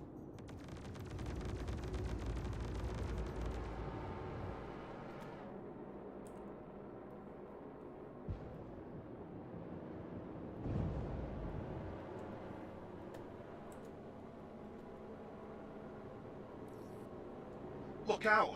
More ships incoming!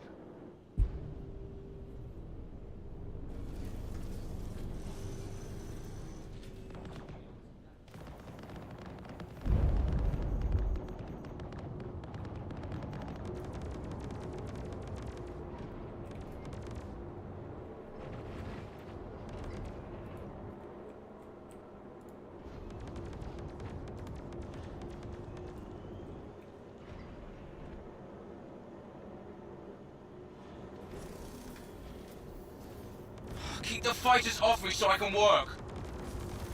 Fight's over here, genius. Our escort ship's More taking a ships lot of arriving. damage. Get ready.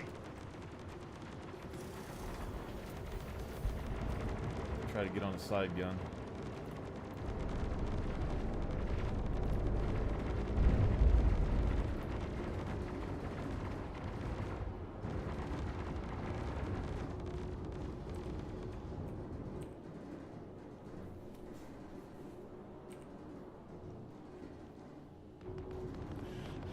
You've got to keep them off us so we can work. Fight's over here, genius.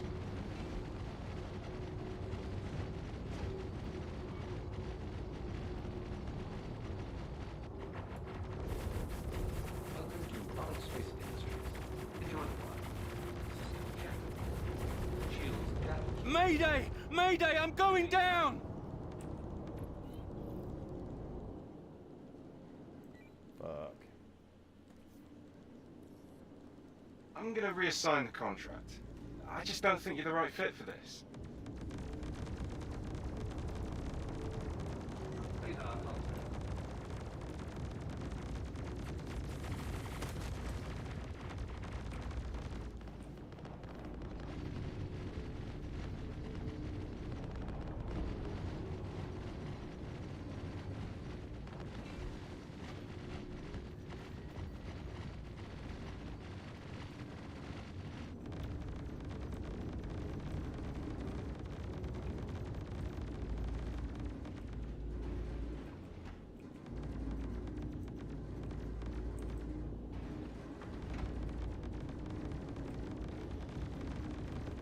Shields damaged.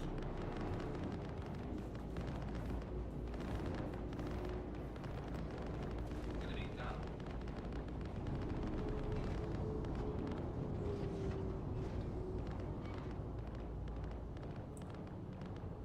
Radar contact.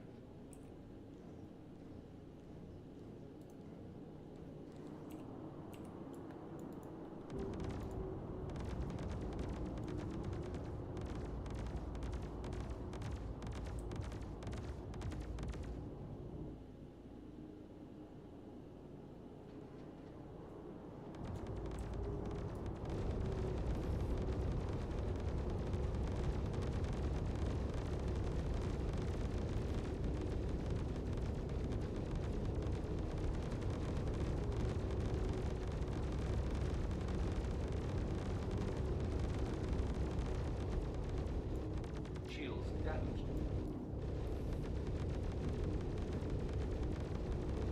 Radar contact. Enemy down.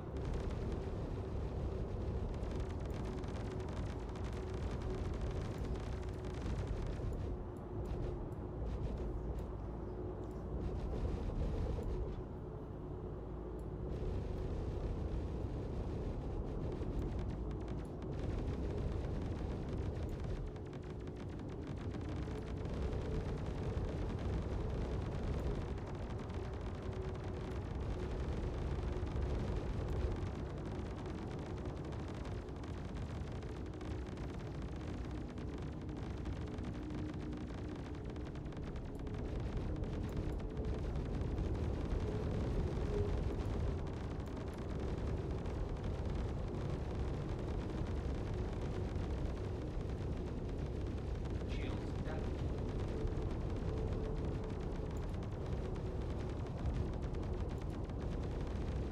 Enemy down.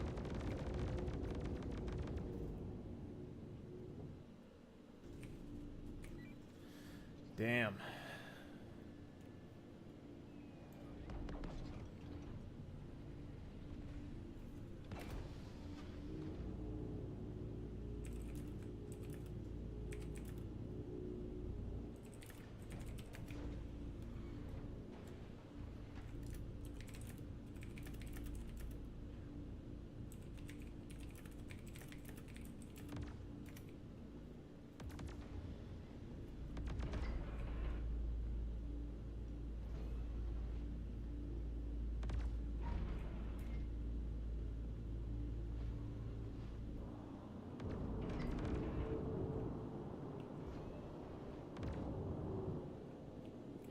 Yeah, that escort ship's health dropped too quick. I couldn't get on it. Yeah, I was trying to focus on like the hammerhead before I ran over there, or I think it was like a another caterpillar or something. Yeah. I should have ran over there and just had him target us instead. You think there's you see any good cargo around in any of these ships, or? This 890 jump has 400 SKU of med gel. Is that good? That good? Yeah, I think med gel's like super expensive right now for the Apollo. Oh, okay.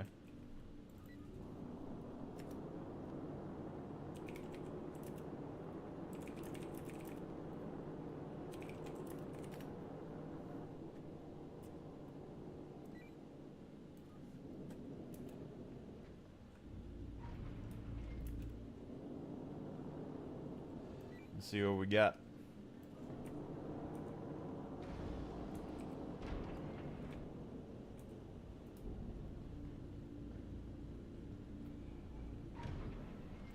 Sucks that we couldn't defend that ship, though. I mean, it was pretty quick. Needed that side gun armed faster, I guess.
And find the side airlock that's on it. Right here.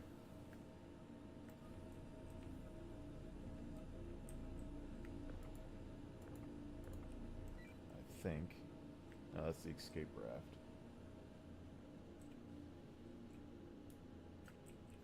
Oh, it's back here. Yeah.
Not sure I can get the doors open from up here. I figured it might, but it didn't work.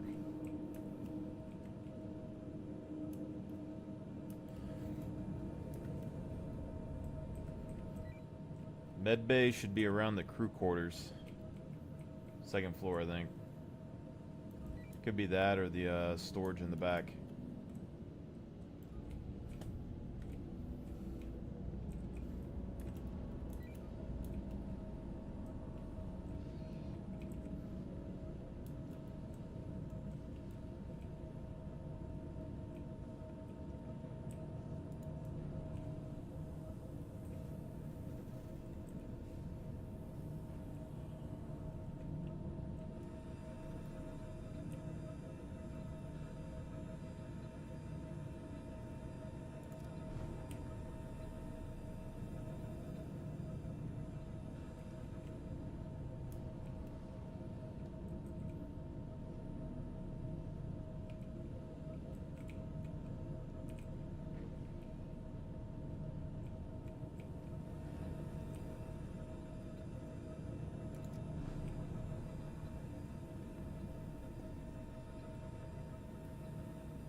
Rear cargo's empty.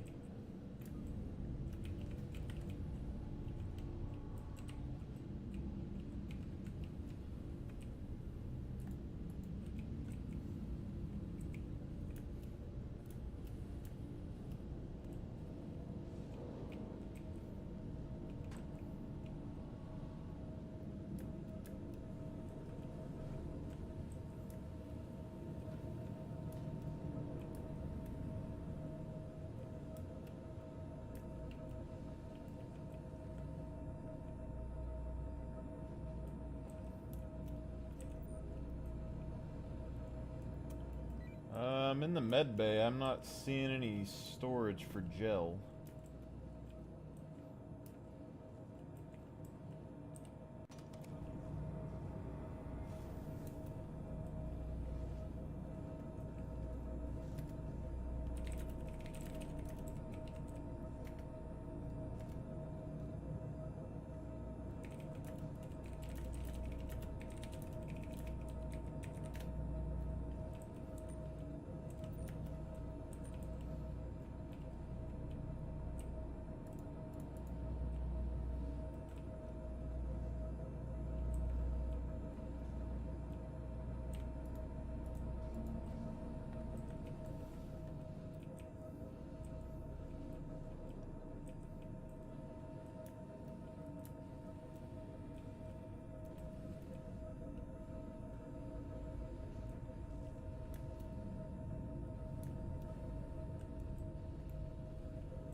Alton from Foxwell here. Looks like things are about to get real bad on that contract. Grab your gear and get to that site immediately.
Yeah, I'm guessing for that mission, I don't know, I should get on the side turret maybe, we take out the fighters and then focus the hammerhead.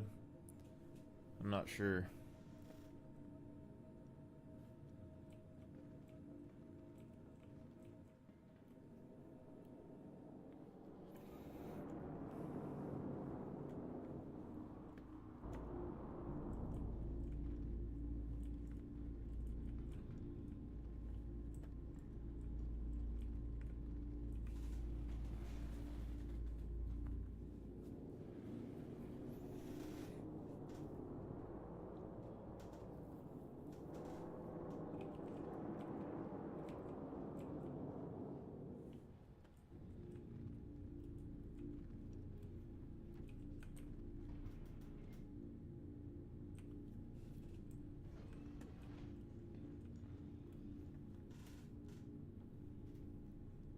Oh, that Caterpillar's got 110 SKU of titanium.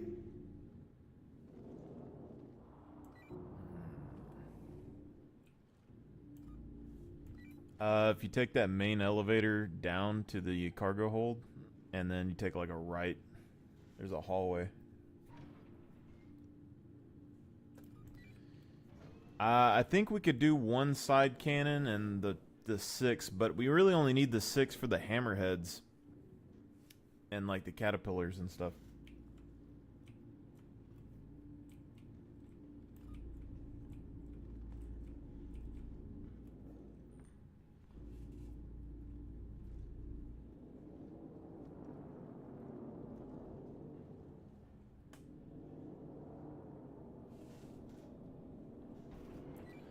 Yeah, I'm just not sure what to focus first, because I think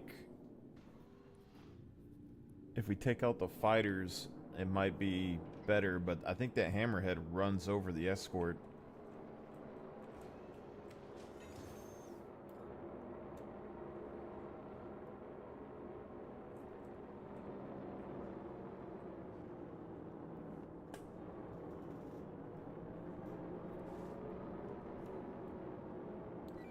So I was kind of curious about a salvage ship, though, because that's like 3 or 4 big ships right there. I mean, that hammerhead alone is a lot of scrap.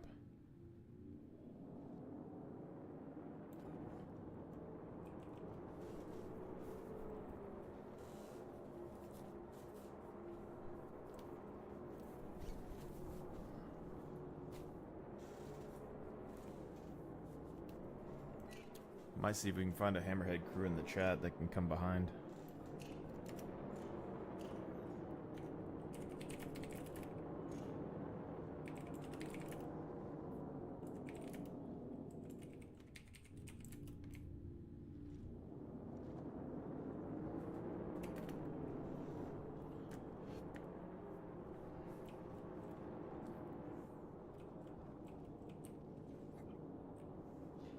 Oh, I'm gonna share the next mission with y'all guys here.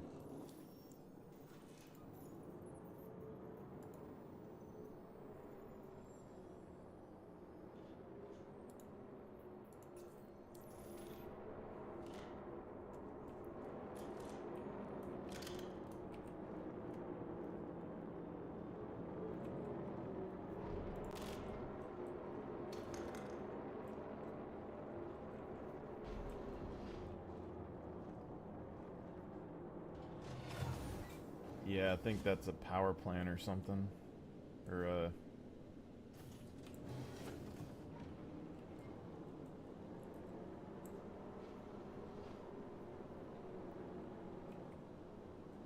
maybe avionics.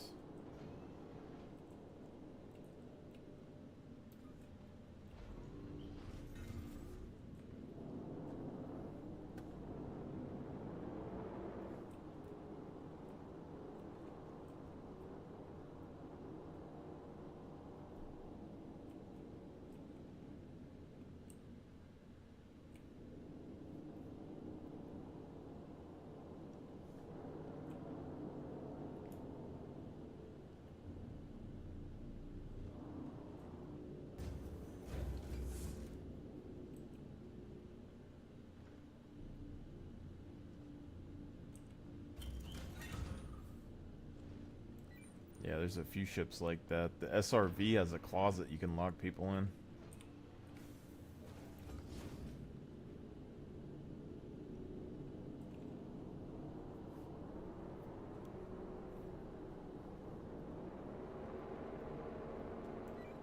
Yeah, I think my lag's doing better though if you wanted to shoot some guns. That's up to you, man. I don't care. I don't mind flying. I don't mind shooting. Either way, man. I actually kind of wonder, I don't know, do you think it would be better for all of us to be on a turret and then just have the ship stationary, or you think it's better to just like to keep them moving around to keep the turrets on? I think it's better to move around because they blew out our rear shield pretty quick. So I was trying to like keep flipping the ship on them so they wouldn't keep hitting us in the rear. The hammerhead went through? I don't know who it was, yeah.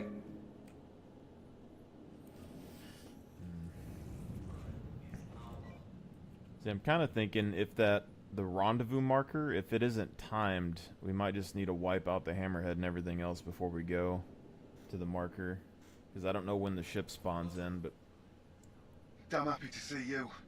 Not gonna lie, we're in a heap of trouble here, so just do Yeah, escort arrives in 5 minutes, so we got 5 minutes to destroy 10 hostiles. Yeah, I'm gonna get on side gun, I guess. Oop.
Shields damaged.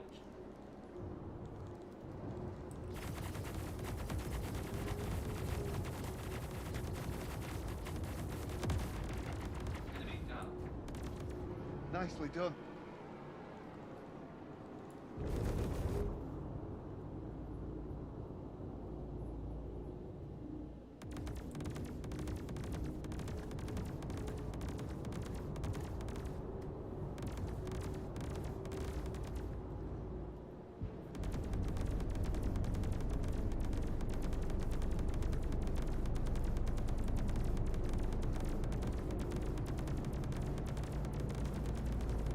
Hell yeah, that was a cracking bit of flying.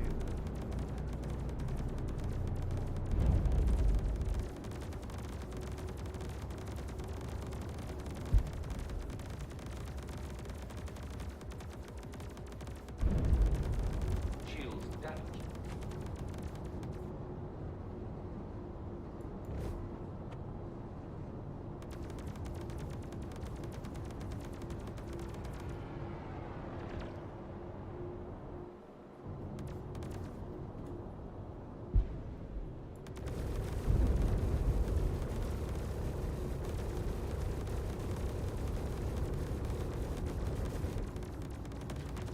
Nicely done. Have I said how happy I am you're here?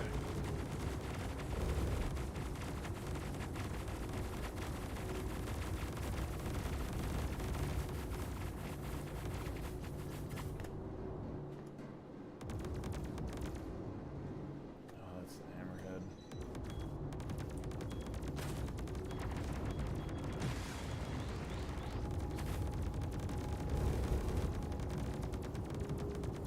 Radar contact.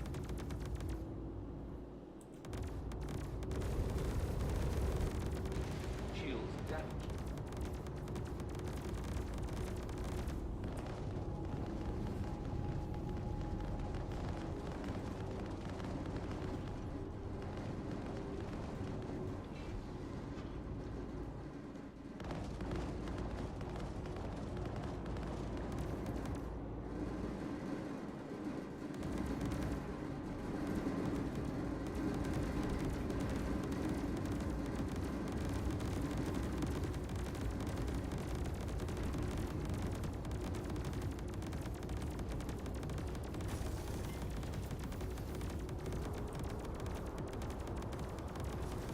Good work there. Guess you know what you're doing after all.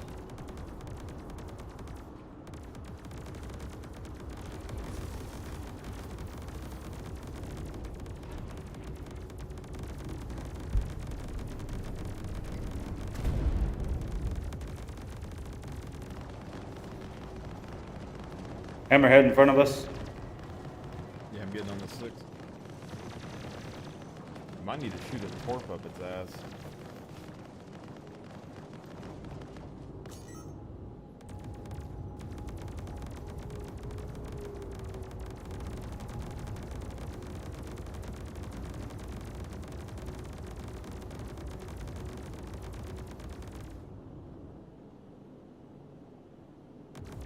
All channels! I'm...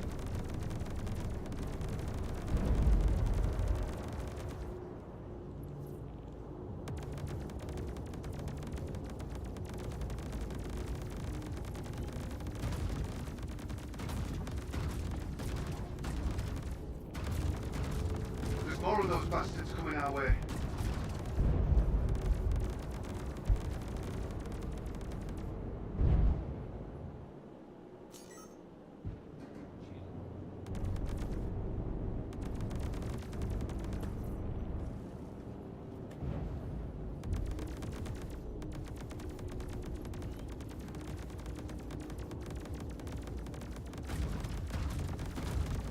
Where the hell are you going?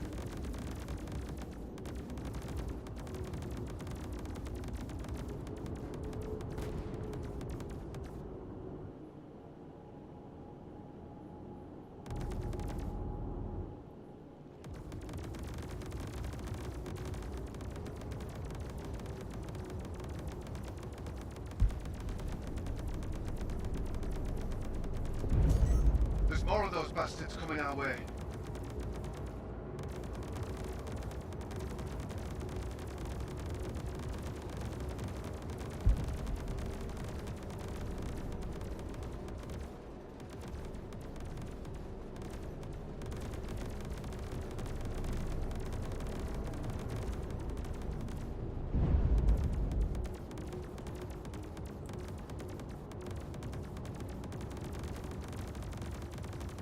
Fight's over here, genius. You gotta help me!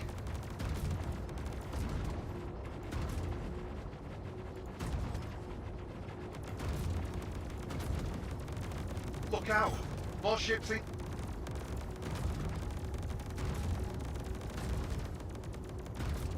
Enemy down. Ah.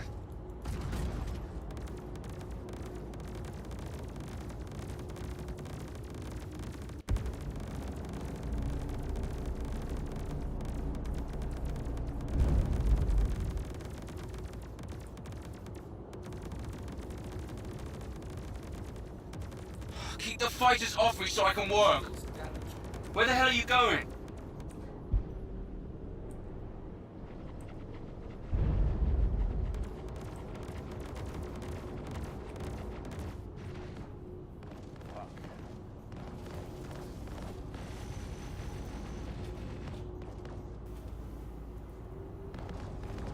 keep getting into this situation where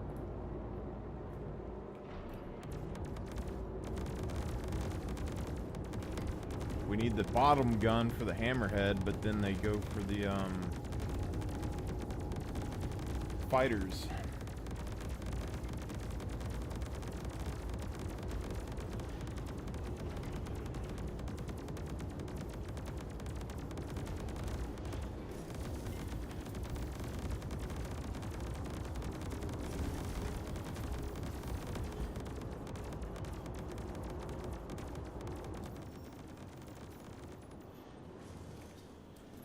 No! No! No! No! No!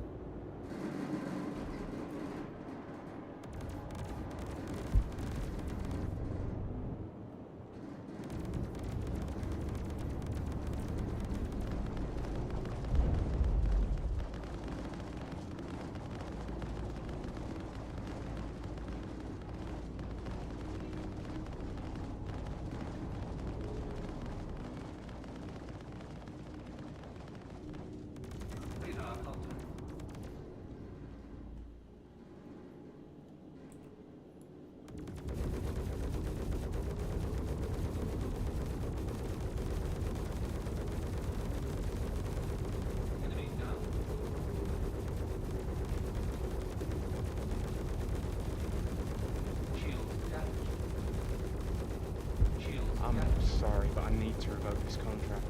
Foxwell needs its field operatives to uphold their corporate standard.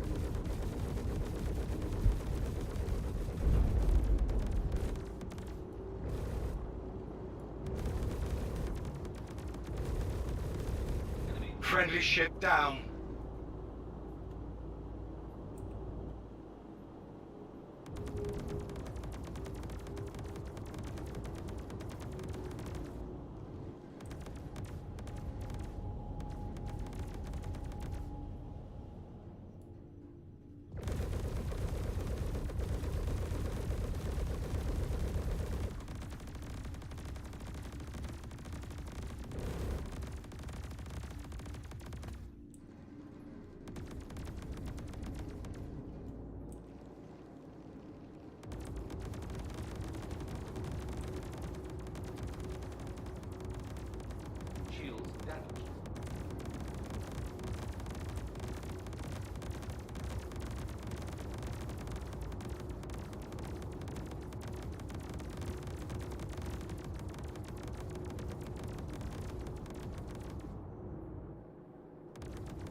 Hey, it's Walton with Foxtrot.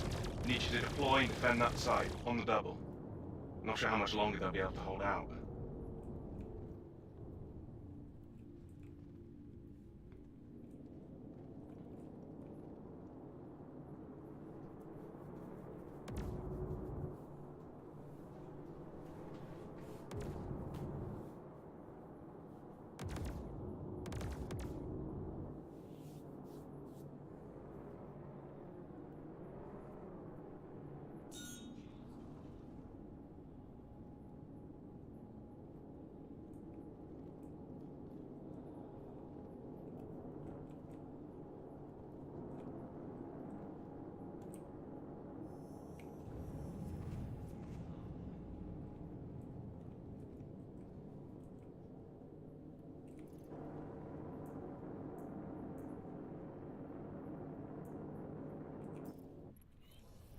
Hey there.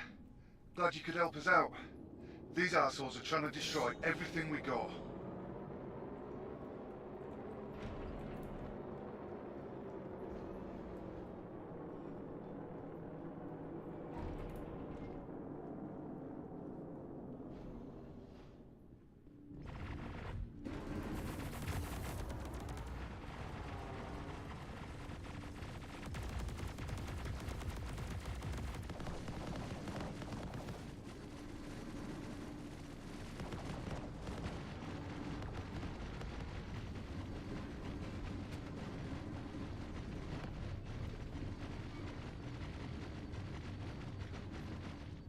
Radar contact.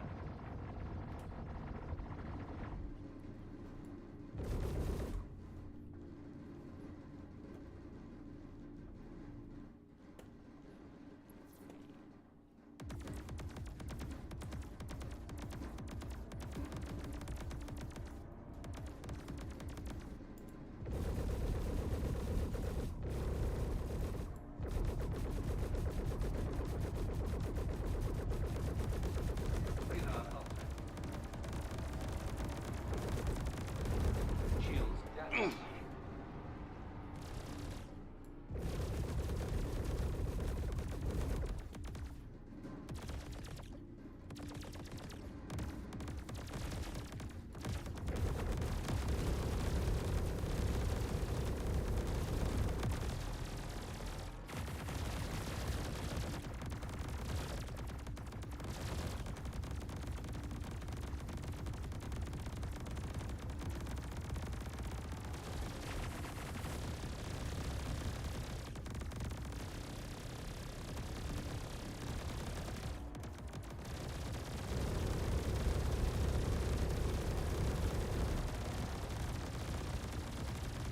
Look out!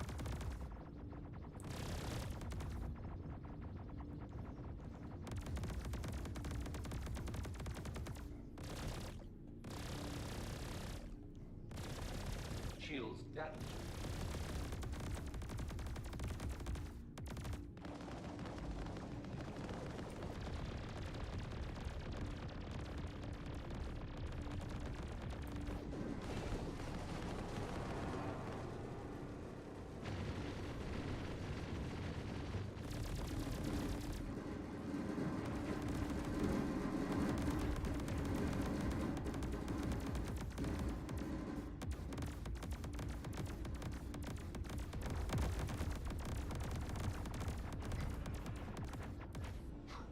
That showed them a thing or two. Alright,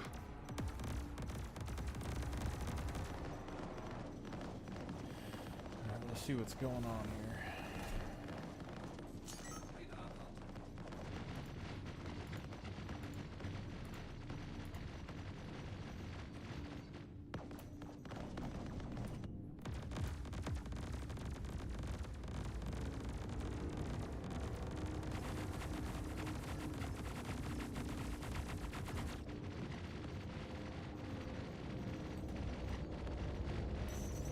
Gosh!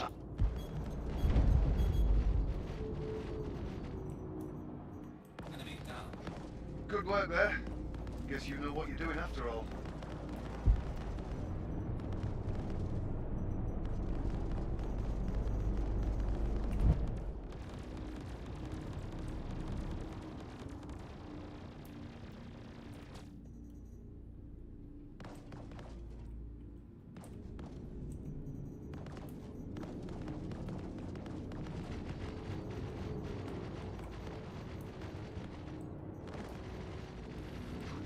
That showed them a thing or two.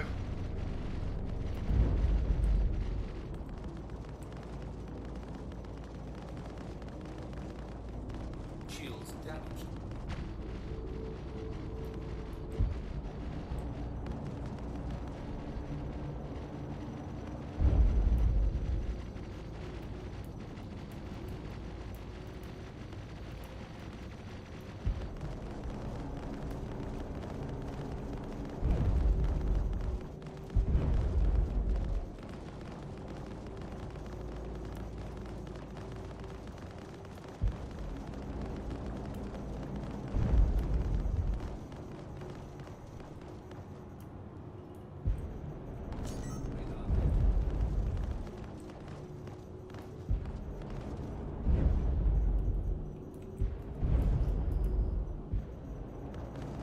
We're making some last-minute adjustments.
Time to go.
Hell yeah, that was a cracking bit of flying.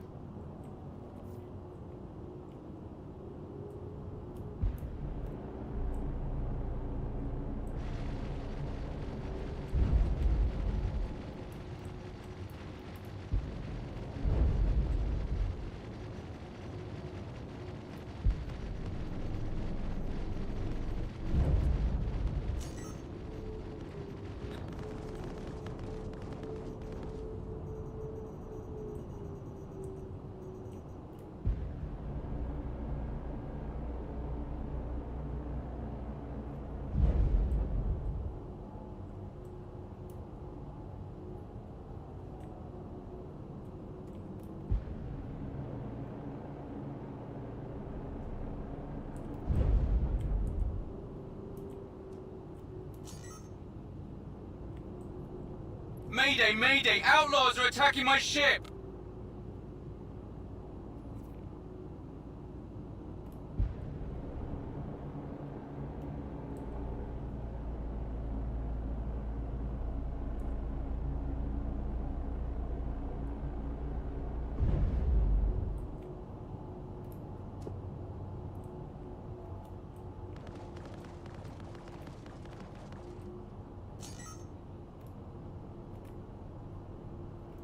I think I went to the wrong one.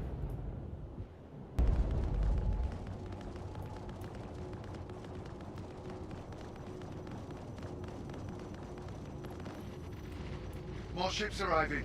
Get ready.